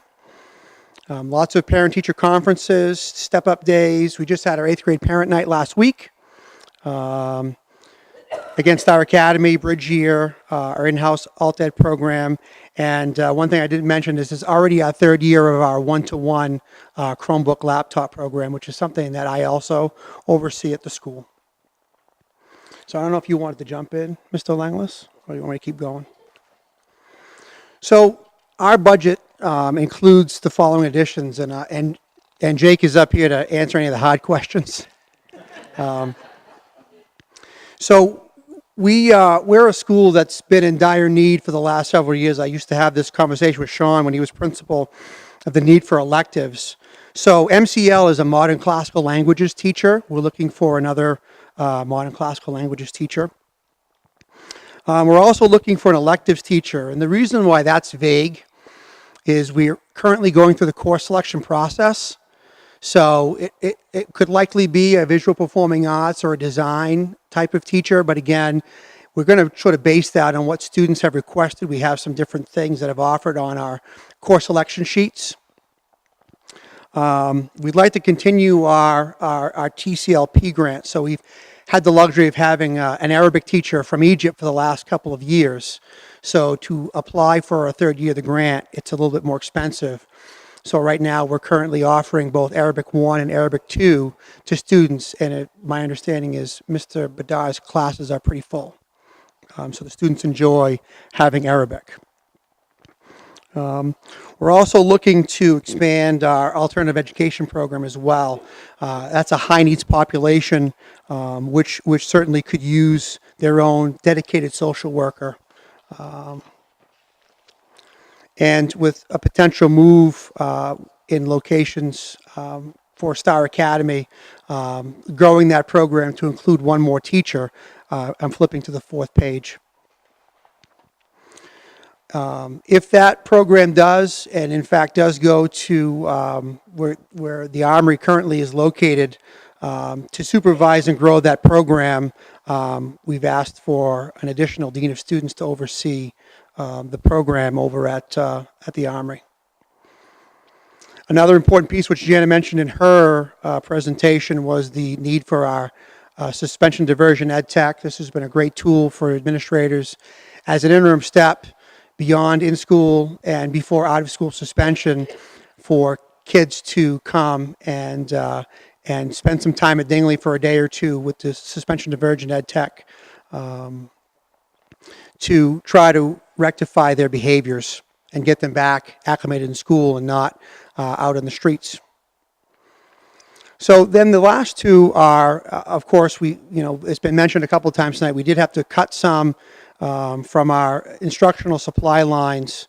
But looking, even though we did have to cut from our initial ask, 18,000 more to support our new teaching positions, some art and film asks, so that we're not charging students for film, for example, which we're doing now, and looking at expanding our record storage. Currently, our record storage is overflowing, and we have no more space down in the new vault, if you will. And we're looking at $21,000 for equipment. And again, we did cut from this line originally, but looking at adding, replacing some aging stuff in the fitness center, in our food lab, dishwashers, refrigerators, ovens, which are as old as the building, 1973. And also looking at adding some equipment for our new forensic science course. So some positions that were, and I try to rank order these, and maybe I'll go through them and I'll let Jake speak to them. Something that was on here last year that those of you who may have remembered that were on the board is a 504 homeschool coordinator that didn't make it through the budget. Currently, our model is 82 of the 504 caseloads are divided up amongst our guidance counselors.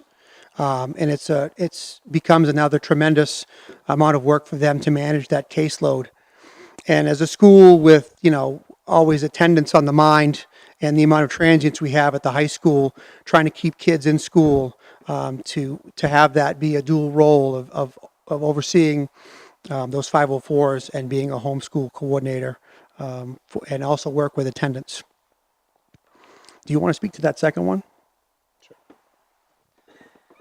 We had proposed earlier, I think of our growing student population and also the number of, I would call it, special programs that have a satellite component like Star Academy, and potential other programs as we look forward in the future, shifting funds that are currently landing as a dean and moving that into a potential position for another assistant principal at our high school, which, looking at a number of different sources, would not be inappropriate considering our student population and also the tasks for that position as well.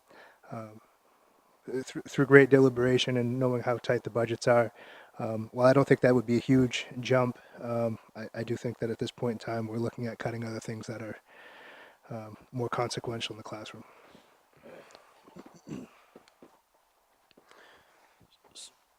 So the next one is graduation cost, and the reason why I'd like to add that back in is the cost to rent the Colisée every year for graduation seems to be going up exponentially.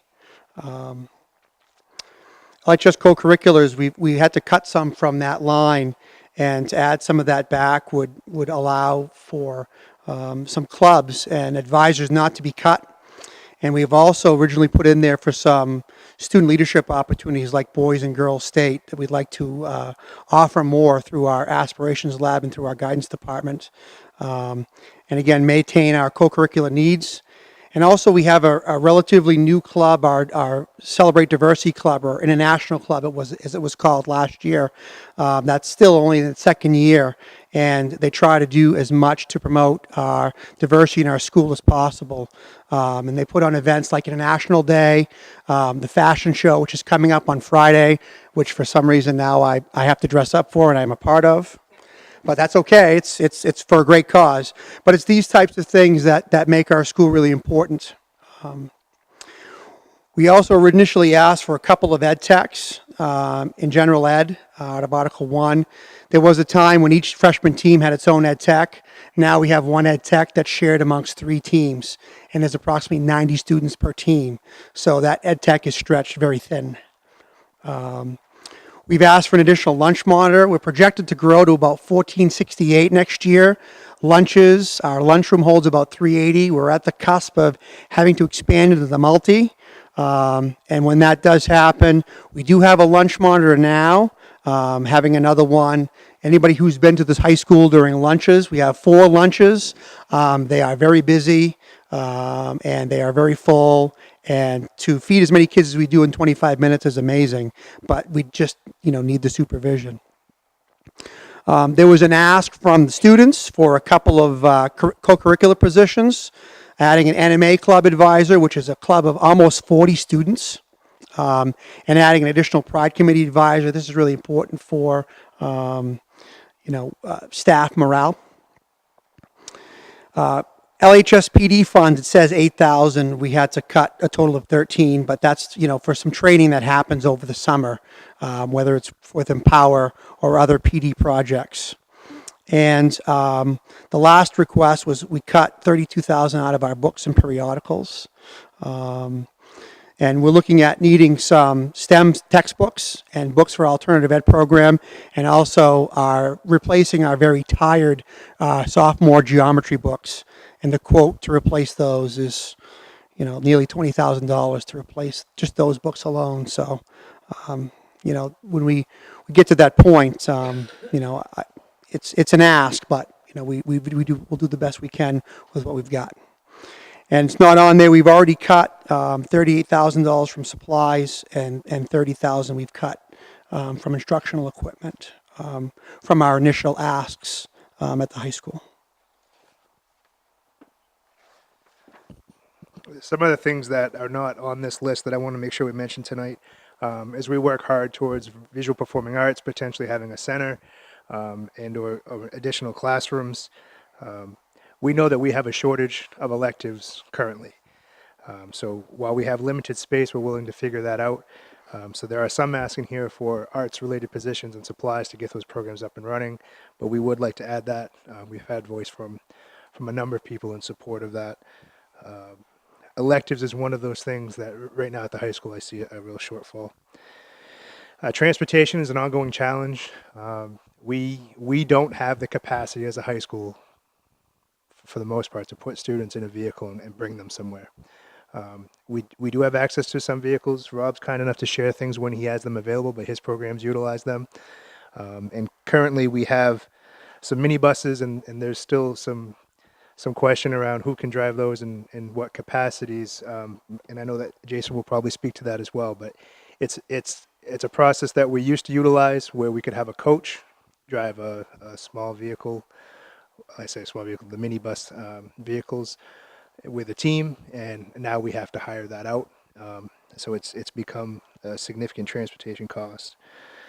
Our space in our classes, I say this as much for you as I do for anybody watching, but at the high school we have some spaces that I think for many years have been used as a teacher workspace or a place for people to gather and do some prep or have a lunch. But with our room usage right now and expanding of things like counselors or people that are in the building each day, we're going to need to look at taking some of those storage spaces and those workspaces and utilizing them, repurposing them. I mentioned more electives. I also want to bring attention to our growing student population. I know Jay mentioned lunches being busy, but if you ever want to come to the high school, you're welcome anytime. When that bell rings and everybody hits the hall, it's a pretty busy place. And as we look at the growing student population, limited classrooms, teachers on carts, I know it's an ongoing thing, but I guess I want to plug the Longley School. When that transitions to the new elementary school, I have lots of ideas, and I'm willing to have any conversations with anyone who'd like to about how we might use that space to better serve our students. I'd also add that we have some facility and security upgrades that we've mentioned. These are ongoing. These are not new because of recent tragedies, but we have some things that we've done to improve. One example, we've added some cameras that were in the budget this year, and now we're trying to get the software that's in the new cameras to work with the software in the old cameras to all work through the same server. So there are days that we have cameras down and things like that. And again, we're working on those things, but when we look at our security, things like cameras, some doors that need some upgrades, so those things will end up in facilities, but we have had those conversations. With that, I can open up to any questions you may have. Mr. Shabbat, I don't think there's an issue myself, but it's been brought to my attention that the live stream might be off. I mean, it looks fine here. Okay, at least we're recording. What might be happening is certain people have different download speeds, so there is definitely a delay. I know it could be as much as well, I mean, for here, but I mean, depending at home, what their speeds are, it could be 10, 15 minutes for a delay. And if you're like at my house, which is just down the street, sometimes it just doesn't work. So those are the situations of streaming, but it is being recorded, so it will be put up. So thank you for bringing that to my attention. Discussion from the board in regards to the high school. Thank you, Mr. Chair. I'm just wondering, talking about the expense of books, have you explored using ebooks since every kid uses a laptop? And would that be less expensive? Can you talk about that a little bit? So I don't know if Jay wants to add, but we have looked into ebooks in different places, and we are utilizing some of them. We find that in places like math specifically, teachers really struggle to use the electronic format with a laptop on the desk and things of that nature. And they're costly, but they do have the curriculum they need. Math is one of the few departments that really begs and asks for that hard copy book. So that's that one big ask. The other issue with ebooks, like Glencoe, which is a big book company, for example, will sell you the online version of a book, but after 4 or 5 years, the online version expires. The online version is as expensive as the initial book. And then if you don't get the book with it, you have to pay an additional fee after 4 or 5 years when that online edition expires to be able to renew for another 4 or 5 years. So in some cases like math, it's sometimes more cost effective to buy a book and use that for 10 years than buy an e-edition that expires, or, you know, in 4 or 5 years.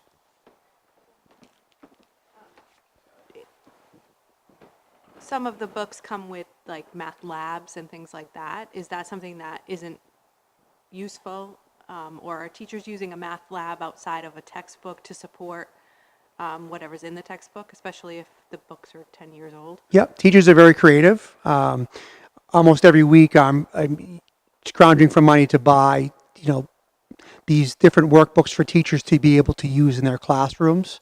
When we do buy new books, they do come with a lot of bells and whistles and some of those things. But as books get older, teachers will supplement with a lot of different pieces, and we try to fit those in as much as we can. I always tell the staff, if there's something you need that's going to benefit teaching and learning in kids, then come and see me, and we'll do the very best we can to get that for you. Can I add to that we have iExcel? It's a license that we use for a math program. I know it's utilized in the middle school, at least it was when I was there, so kids are familiar with it. It's a good tool that it measures where students are at and helps them continue to grow their foundational skills and retention components. So it's not just tomorrow's math and tomorrow's math. So we do utilize that as a high school as well.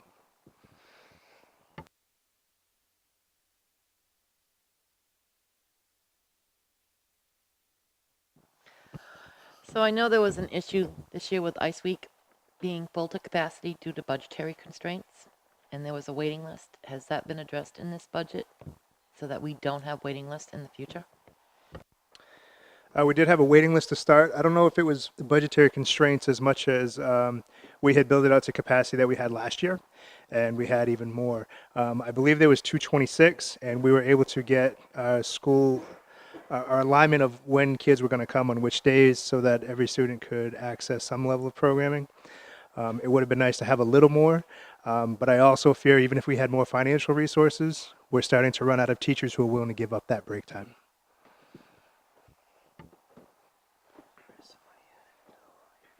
Thank you, Mr. Chair. Let's see, the couple of questions I had related to club advisors, school organizations, right on that, all coming from the recommended but not in the budget. I guess first, for the anime club advisor and additional pride committee advisor, what would be needed for that money-wise? It's not a big ask. We're looking for some places to cut some funds, and I don't know if it's updated before, but I know we had one area in which we cut. It looked like it came up positions, but we'll probably look to strengthen other areas if we need to. The problem is with everything in that realm, if you see a fee or a cost, it's usually for someone to compete or support the activities they have. You have a specific. Yeah.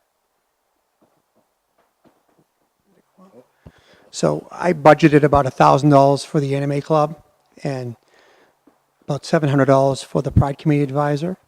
And that's based on the collective bargaining agreement and stipends that are similar to, what an advisor would do and the amount of students that they have and the time that they would put in. So it's sort of a process that when we ask for a new club and I budget for it, there's a form that folks fill out so that I can match it up to a current, as close to a stipend that's in the collective bargaining agreement.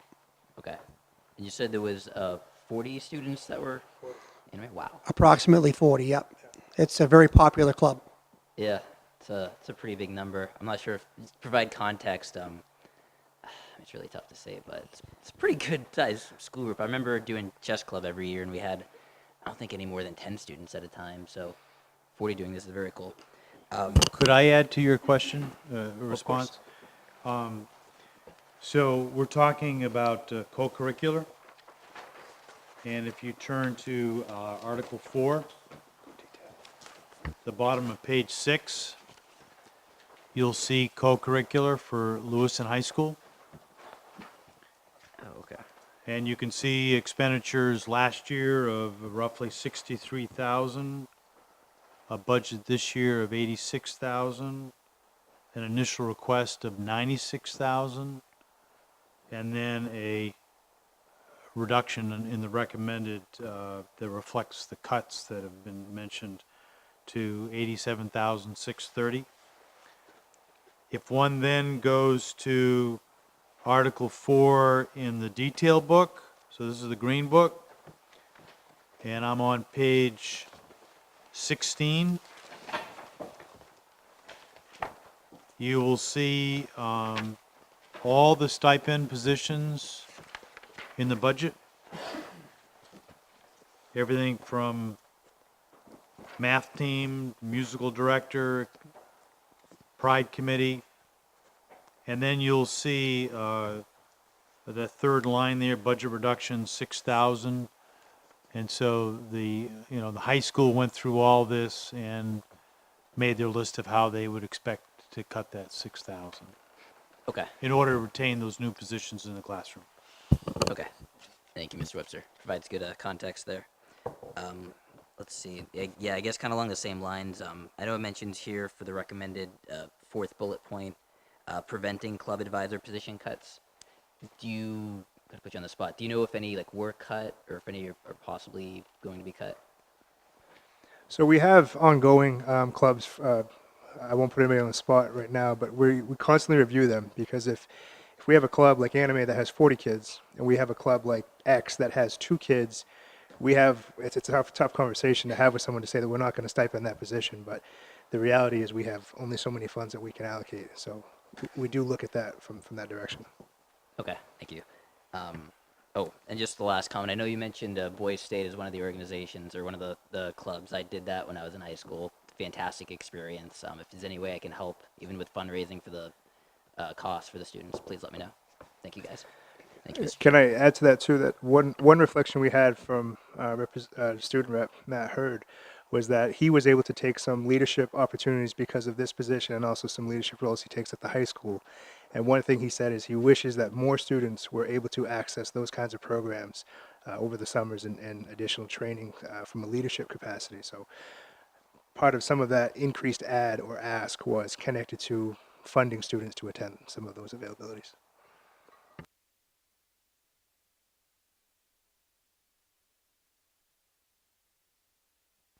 You have Play-Doh listed. What are you using that software for? So we use Play-Doh actually quite a bit. Play-Doh software is a program that's used to take an online course approach, and a number of students use it for standards recovery, extended learning opportunities, summer school at times. Our students who go to the Dingley School, our students who access Lewiston Academy, which is our after-hours program. And it's really, at this point in time, one of our go-tos for a kid that's just in an interesting situation. Every kid's story is unique, and sometimes we can access Play-Doh because they've had some kind of life interruption for them to maintain their learning and keep moving forward. But there's also a offline component, they call it, so we can validate and authenticate the student work to make sure that they really are gathering and retaining that knowledge. Do you share that cost with adult ed? Does adult ed use that anymore? I don't know that answer. They may. We don't share the cost. I don't know if adult ed uses it or not. Thank you. We're also looking at the potential for a program that was shared with us called Odyssey, which is comparable to Plato, but it may have some more interactive components that might reach some students in a different way. Could I just comment on that? I guess adult ed switched from Plato to Odysseyware, and I have created curriculum in there, and it's a fantastic program.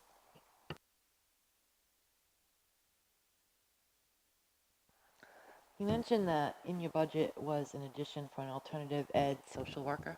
Is that for a particular alternative program? We have multiple ones. Yeah, so that's for our alt ed program. The vision connected to what we hope will happen for us this year is to move Star Academy to the high school in what is currently the alt ed space. It's going to require some light modification of walls and whatnot. And we're looking at LCIP for that, and moving our current alt ed program to the Armory, which has been expressed by both students and staff that it's the high school setting, as busy it is a big part of why they struggle to access education because of their anxieties. And to be honest, some of them march to the beat of a different drum, and they want some different rules. And I think in a smaller setting, that's a little easier to accommodate. So in the interest of that shift, we're looking at adding some things to the alt ed program.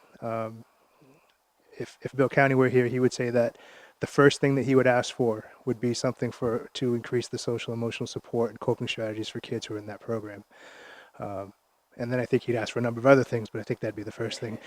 But we are looking to also grow that capacity. So right now, I believe Caitlin, our guidance director, has I want to say it's in the neighborhood of 20 to 30 students on a wait list for our alt ed program, and we're looking at adding capacity to that as well.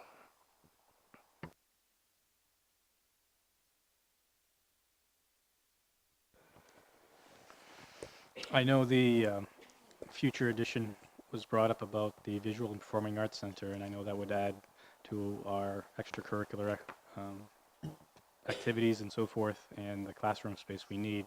As you mentioned, there are several teachers using carts and sharing classrooms and so forth. Could you elaborate a little bit more on if we were to hire the additional teachers, how that would work? Either it's with an A/B day and how they work with the classrooms you currently have, or could you just elaborate more on that? So we try to prioritize our, I'll call them mixed-use classrooms for contents that are, again, not easy, and I don't mean to insult any teachers who work very hard to bring all their materials with them on a cart. But there are some classrooms that are much more difficult to move around with. It'd be difficult for Darren to pack up, his keyboards and go to a different classroom space to do a chorus class or a keying class. Some of the arts, because of the components and the supplies needed, we'd probably not ask them to move and change locations throughout the day. So we try to be as smart as we can about that. I would also add that while we already have a number of people on carts, if we had to have more, I think that we could. But I also have, and I don't know if you saw in your budget, but we had originally asked for about $40,000 to modify one of our spaces downstairs, the industrial arts room. And through a number of conversations, we found a location that we think will work well for a classroom. We'll be mindful of the size of that class, but that would be a place for a design class. Talked to Director Callahan, who I thought he was still here, I apologize, about a space that it's kind of in between the two schools. And when we talked about the vaults and the record keeping, part of that is what moved out of what the Aspirations Lab is now, was moved downstairs to what it used to be a printing shop, a former classroom. And I believe we're going to utilize that printing shop space. And the records, I'll let you know where I'm going to put them a little later. But we think we have a classroom for the arts position if it can be created. I'll also add that the language department, I believe they could share classroom space during their prep periods. And also that the add on our notes sheet for about $10,000 for the Arabic teacher, we have found out through iterations of the grant that number may be bigger. And we should know more, I believe, the end of the month about that potential position to continue. So I think we have space with what we have now, but it will require some creative problem solving and again, freeing up of other spaces, I think. And since you touched on language arts, you said, just to make sure I understand this, so the grant has expired, but you're reapplying. Hopefully it'll be a bigger grant and hopefully it'll continue. Let me clarify. The grant potential, because we are renewing potentially, is more cost to us. Because they start you initially with a lot of support from the State Department grant, and then over time there's a bit of attrition to that. So if we are awarded, and I'll emphasize the opportunity, we have to see what that full financial package is, and I know we're in the budget process. We may find ourselves in a position that we decline that grant if it's not financially responsible of us. So we're taking more of the responsibility. The longer we have it, I mean, the less money we get from the grant, so the more we take on. Yes, if we are able to secure this grant, again, the cost to us is something that will be in the details of that grant. I do anticipate it going up much more than $10,000. And this would be the last time that we can ask for that grant. And part of the award is they determine how many years and things like that, but the maximum is 2. Any other discussion and questions? And we did add, since we're talking about language arts, we did add a request for another language teacher. We didn't get too specific in our request. We know we have an additional need for language. We would like to see it be something that both students will engage in, but also reduce some of the numbers that we currently have in Spanish and French. Thank you. And then there's one thing that's not presented or in the budget that I discussed with Mr. Webster, and that is an art coordinator for the district, and it's not part of the high school. That would be district.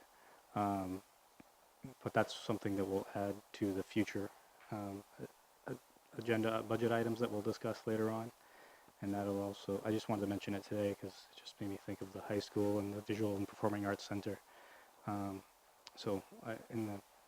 I know the board is interested in learning more about that, so hopefully Mr. Avery will discuss that a little bit more at one of our review meetings. So thank you. Anything else?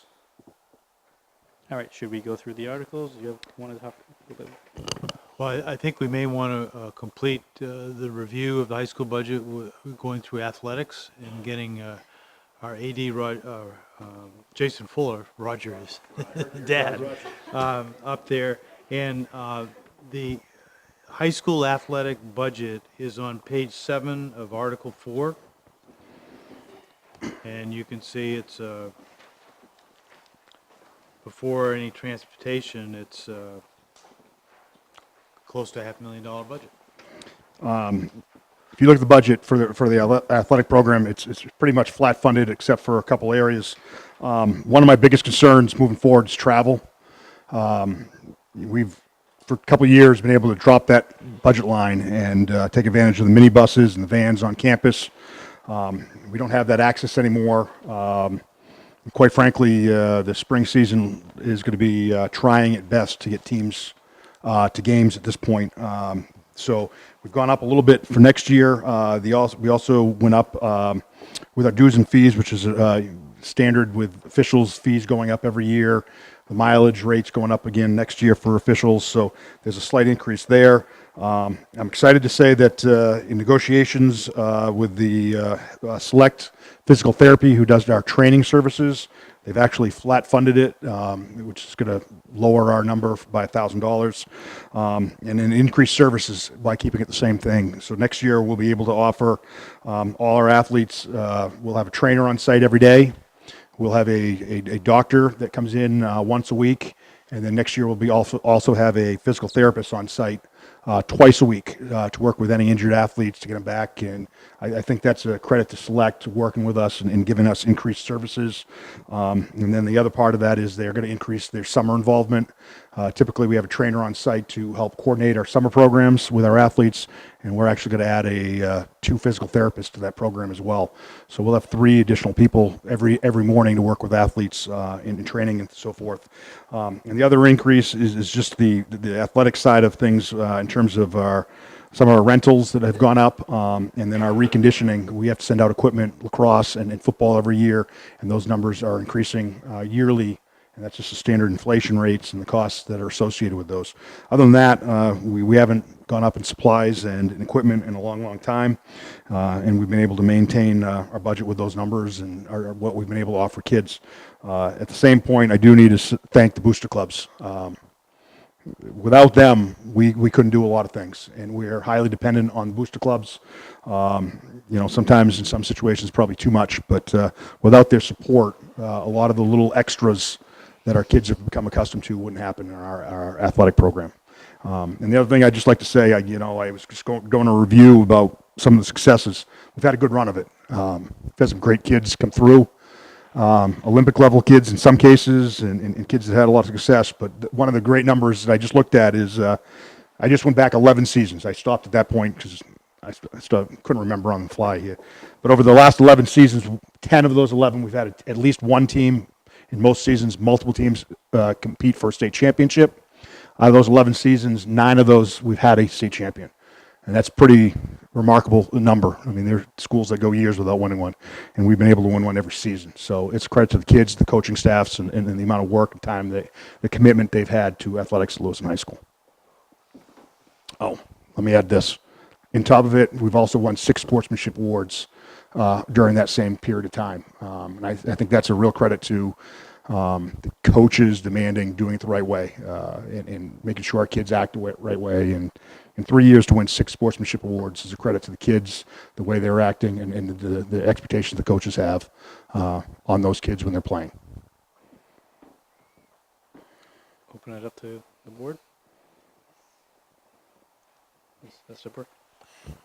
Hi. Now this is where I want to take part in here. This is close to my heart. So maybe and hopefully you can answer this.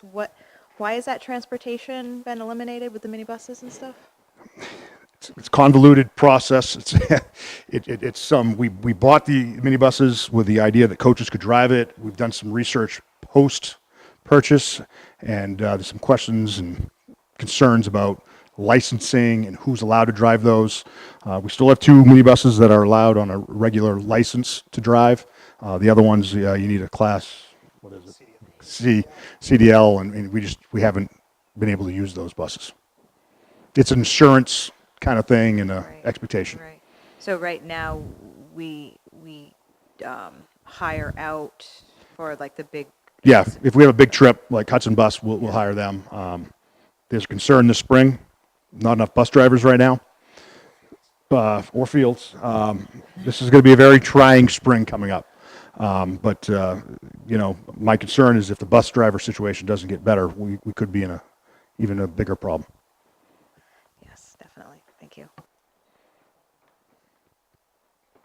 Could you speak a little bit to, I know that with all the renovations, renting space at other facilities for our kids to play. Where does that, I know some of that comes from booster money personally, but. No, it hasn't. That's been, what we did is we removed money around. So typically we had a set pot of money for maintenance of fields. This year we haven't had to pay any maintenance. We didn't have any, so we've been able to take the maintenance money and move it into a rental thing. Bates has been great to us. Unfortunately, the spring is a little more difficult. Their facilities they're not as available, so the number of opportunities to be at Bates this spring is much more decreased compared to this fall. So we've taken advantage of some of our youth programs. Lewiston Little League used to be Elliott when I was there. Lewiston Little League has been gracious, and we're going to meet tomorrow to finalize some details on using their facilities, both softball, baseball, and we've been able to get through. I still have 2 games that I don't have a place to play at, but we will solve that problem before we get to that point.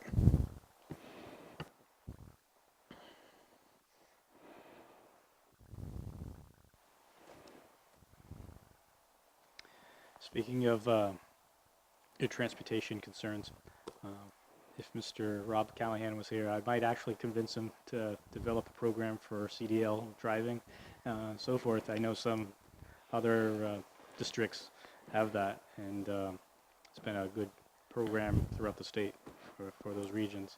We have explored that with our teachers, and there's some obstacles to it and some concerns, and some of our coaches are not sure they really want to get the CDL and take on that responsibility, and there's some training, and there's a lot of aspects to it, and there's some little bit of concern and pushback, I guess, from the coaches to get their CDLs. Absolutely, understood. I heard you talk about physical therapists and so forth. Are those are they subcontractors, or are they working for the school district? Well, we subcontract our trainer out through Select Physical Therapy, and what happens is they have different aspects. So part of their services is they'll include the physical therapist in there as part of just the regular contract. Okay, yeah, because I know we have like speech therapists and things of that sort in our district. I didn't realize we had them for the sports. So just being devil's advocate from somebody on the outside, why do we have a sports physical therapist for athletes when they should probably take care of their injuries through other sources? Well, we've always, what it is basically we're trying to, technically the way it works is an athlete gets injured, a lot of them go to the trainer or their own doctor. So they come to the trainer evaluates. If it's something the trainer can handle, trainer handles it right on site. There are certain injuries that are more severe. At that point, we have to outsource them or send them to it someplace else. Select has a physical therapist. They're willing to bring them there so students don't have to leave. So it's additional. Their physical therapist would be a little bit of an additional cost for parents through insurance and so forth. But instead of having a parent travel to Auburn or someplace else, they'll be right on site. They just set up an appointment. They go down and they use the weight room or wherever facility space they can. And it's a convenience fee. I got to be honest. It's better for parents. They don't have to worry about just report to the physical therapist, do it instead of going out to a clinic or something like that. Would it be more advantageous to find a clinic or a hospital or something that has a physical therapy program that would be willing to do that with our school rather than add it as a budget item? I'm just making a suggestion here. I'm just asking if that's been even a thought process. We've looked at those things, and we haven't had a lot of success with people making bids on that. Yeah. In this area, St. Mary's has some of those, and Select has given us a better contract, to be honest with you. Who? Select Physical Therapy. Oh, yeah. Okay. All right, thank you. Any others? Before I open up to the public? Okay. If you can announce your name as well this time. Shanna Cox, 119 Ash Street. I have a question. If you go back to the master sheet, athletics is great. Nice work. Yep. So I'm doing just some quick math, and I see that we have 174 students that are high school students attending not at the high school, and of them, 76 are students who are attending high school programs outside of district. And I understand that the out-of-district placements, in particular the 35, come at an increased cost than even some of the more local ones like Dingley, Wayfinder, Poland, Franklin. And so I'm wondering, as we make these investments into alternative education, and we do that at the cost of not investing in extracurriculars and some of those other programs, can you talk about the cost of educating those students outside of the high school and maybe the benefits that the investments will be making? Sure. Much of the out-of-district placements that occur here on that bottom line are connected to a special ed IEP. So that's a team decision based on special ed protocols. They are costly. We are always looking for ways to get our kids back to our own programs. I would like to think that our growth of our alt-ed program, if we get that support in the budget, it may assist in better serving kids. How many of those kids specifically, I'm not sure. Pam Emery may be able to connect to that. I do know that Deb Davis works here through Dingley. She's constantly working with what the student out-of-district plans are and monitor them closely. And we do have, I don't want to say on a regular basis, but we have multiple a year that reintegrate and come back to the school. So that cost exists. When we get to a place of an IEP decision to put a student out of district, we're talking about something that is typically, maybe not always, there's some unique situations, but typically so disruptive to the school that not only can they not access their education, but the students around them cannot either. So from that lens, I think it's an important component to how we serve students. And just to follow up further on a good question. So 7 years ago, we had approximately 110 out-of-district placed students at a cost of $50,000 plus per student. In the intervening years, we have more than doubled our internal capacity. And I don't have the exact number, and I'm sure Pam will have it in her special ed presentation. But let's just say, for sake of numbers, we've gone from 40 to 80, or 50 to 100. Our number of out-of-district placed students has not gone down in total. As fast as we're able to expand the programs in-house, our needs become greater, whether because families moving into Lewiston or greater needs of our existing student population.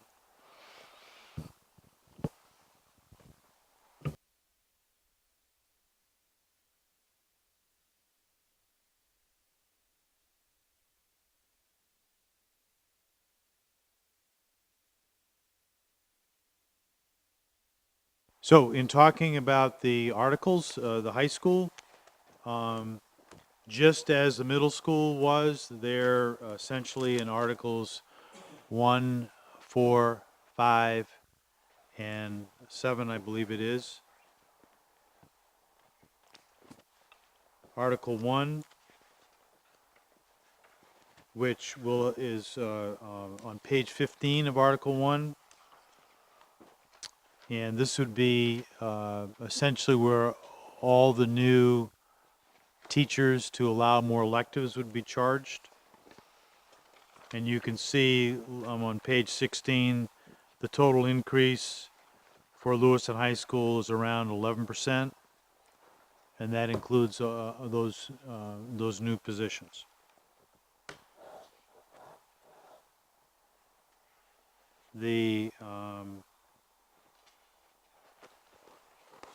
Feel free to comment on that, but I'll go on in case you just want to wrap your arms around this. We already looked at athletics in Article 4 and co-curricular. Article 5 has all the guidance. You can see high school guidance on page 2 as an example. And off the top of my head, I don't think there are any new positions in there at all. Nursing, as well as the aide, I think, for the high school are in the budget unchanged from this year.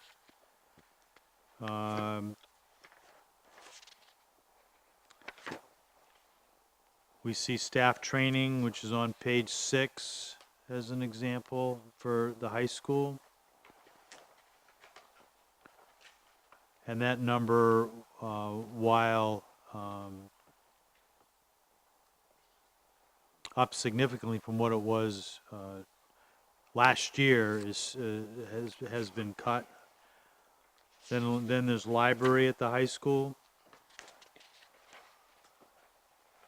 and I think the positions there at the change are the same, but we've got a newer librarian than the one who retired. That accounts for that difference there.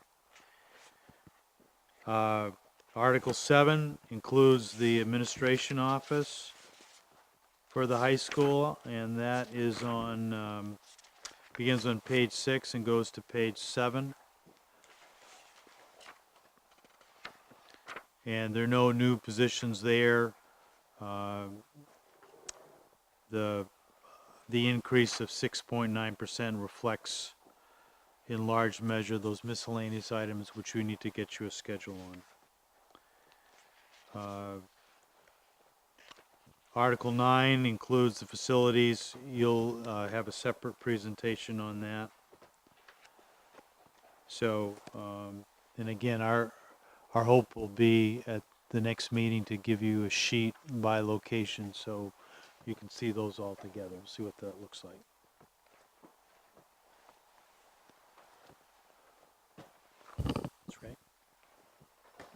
Not relevant to the high school, but where are substitutes handled? Find the summary by article. You have a general and object code summary, I guess, read something like that. And you can see, this is nice to get the overall picture because subs is in there 100 different places. But you can see subs all overall, line 5, represents a significant amount of money.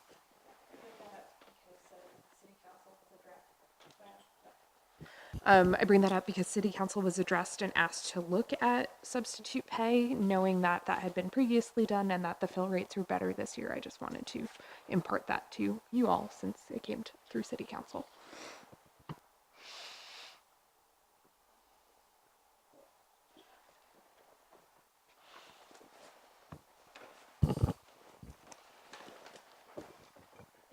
Any further discussion or questions about the articles? Mr. Jensen? Thank you, Mr. Chair. This might follow along with through the middle school, there was the miscellaneous increase. Same question for the high school. Just wanted to point it out.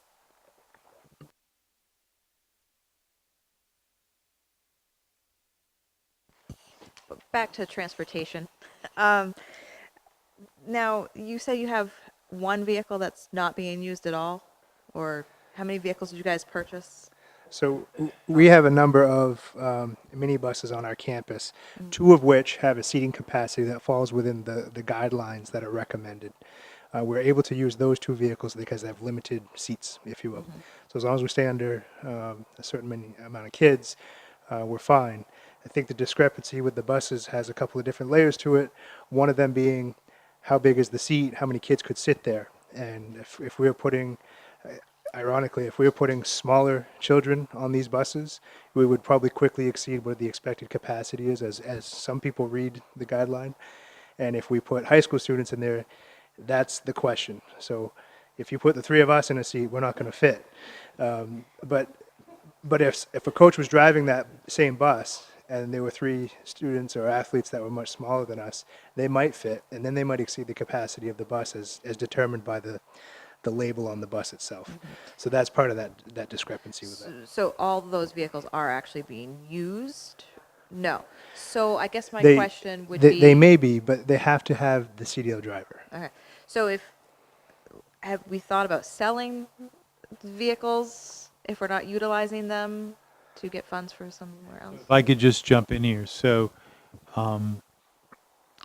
this isn't Bobby's top priority, but it's one thing would like to have a fresh set of eyes look at this, because these questions came up all after the purchase, and we've gotten different answers from the state police and local police and our insurance company, but it appears that the determinant is the capacity rating of the vehicle as determined by the manufacturer. So even though you might be able to in a van with a regular license drive, 10 kids, 12 kids, something like that. That if the capacity of the vehicle is listed as 16, then you need the commercial license. And we purchased these, I think it was 5 vehicles, and it was a relatively inexpensive purchase. So we don't want to give up on this until we're 100% sure there's no alternative. And it may well be, and I'm just throwing this out there, maybe we need to hire a bus driver. We contract out, but Hudson is having great difficulty filling their positions, and maybe we hire a bus driver and use that, and during the morning that bus driver is picking up some of our special ed students. I think Pam Emery's got a comment.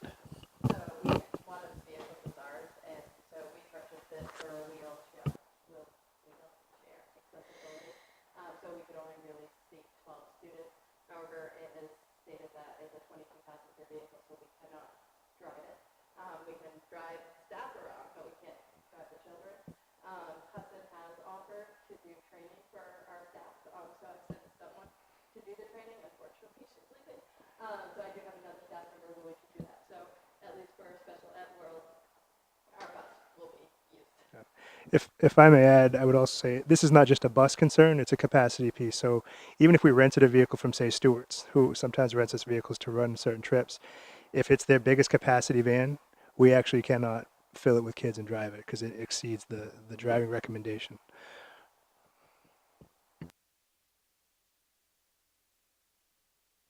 I know at least for softball and baseball, this maybe with other sports also, if the boys, I know at least last year, the boys were in one vehicle and the girls were in another vehicle going to the same school. Wouldn't it make more sense to put them all in one vehicle with a normal bus driver and go all in one instead of trying to break them all? No, it doesn't make more sense that way. The cost for that one bus at Hudson compared to me paying nothing for a driver and just the gas bill is a significant difference. Okay. Going on two is a huge cost savings for the district. I'd add that we also have a shortage of drivers, so even if we wanted to book and reserve that vehicle, they're denying our request at this point.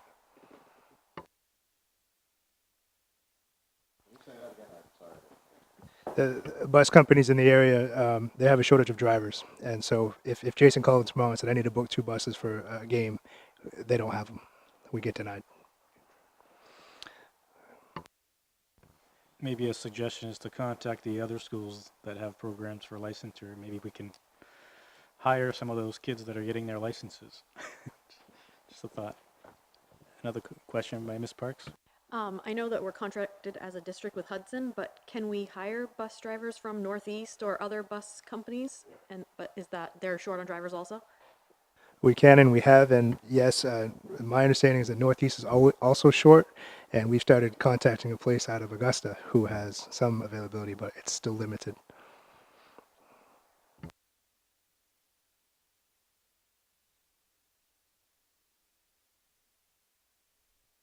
All right, anything else from the board? Open it up to the community? No?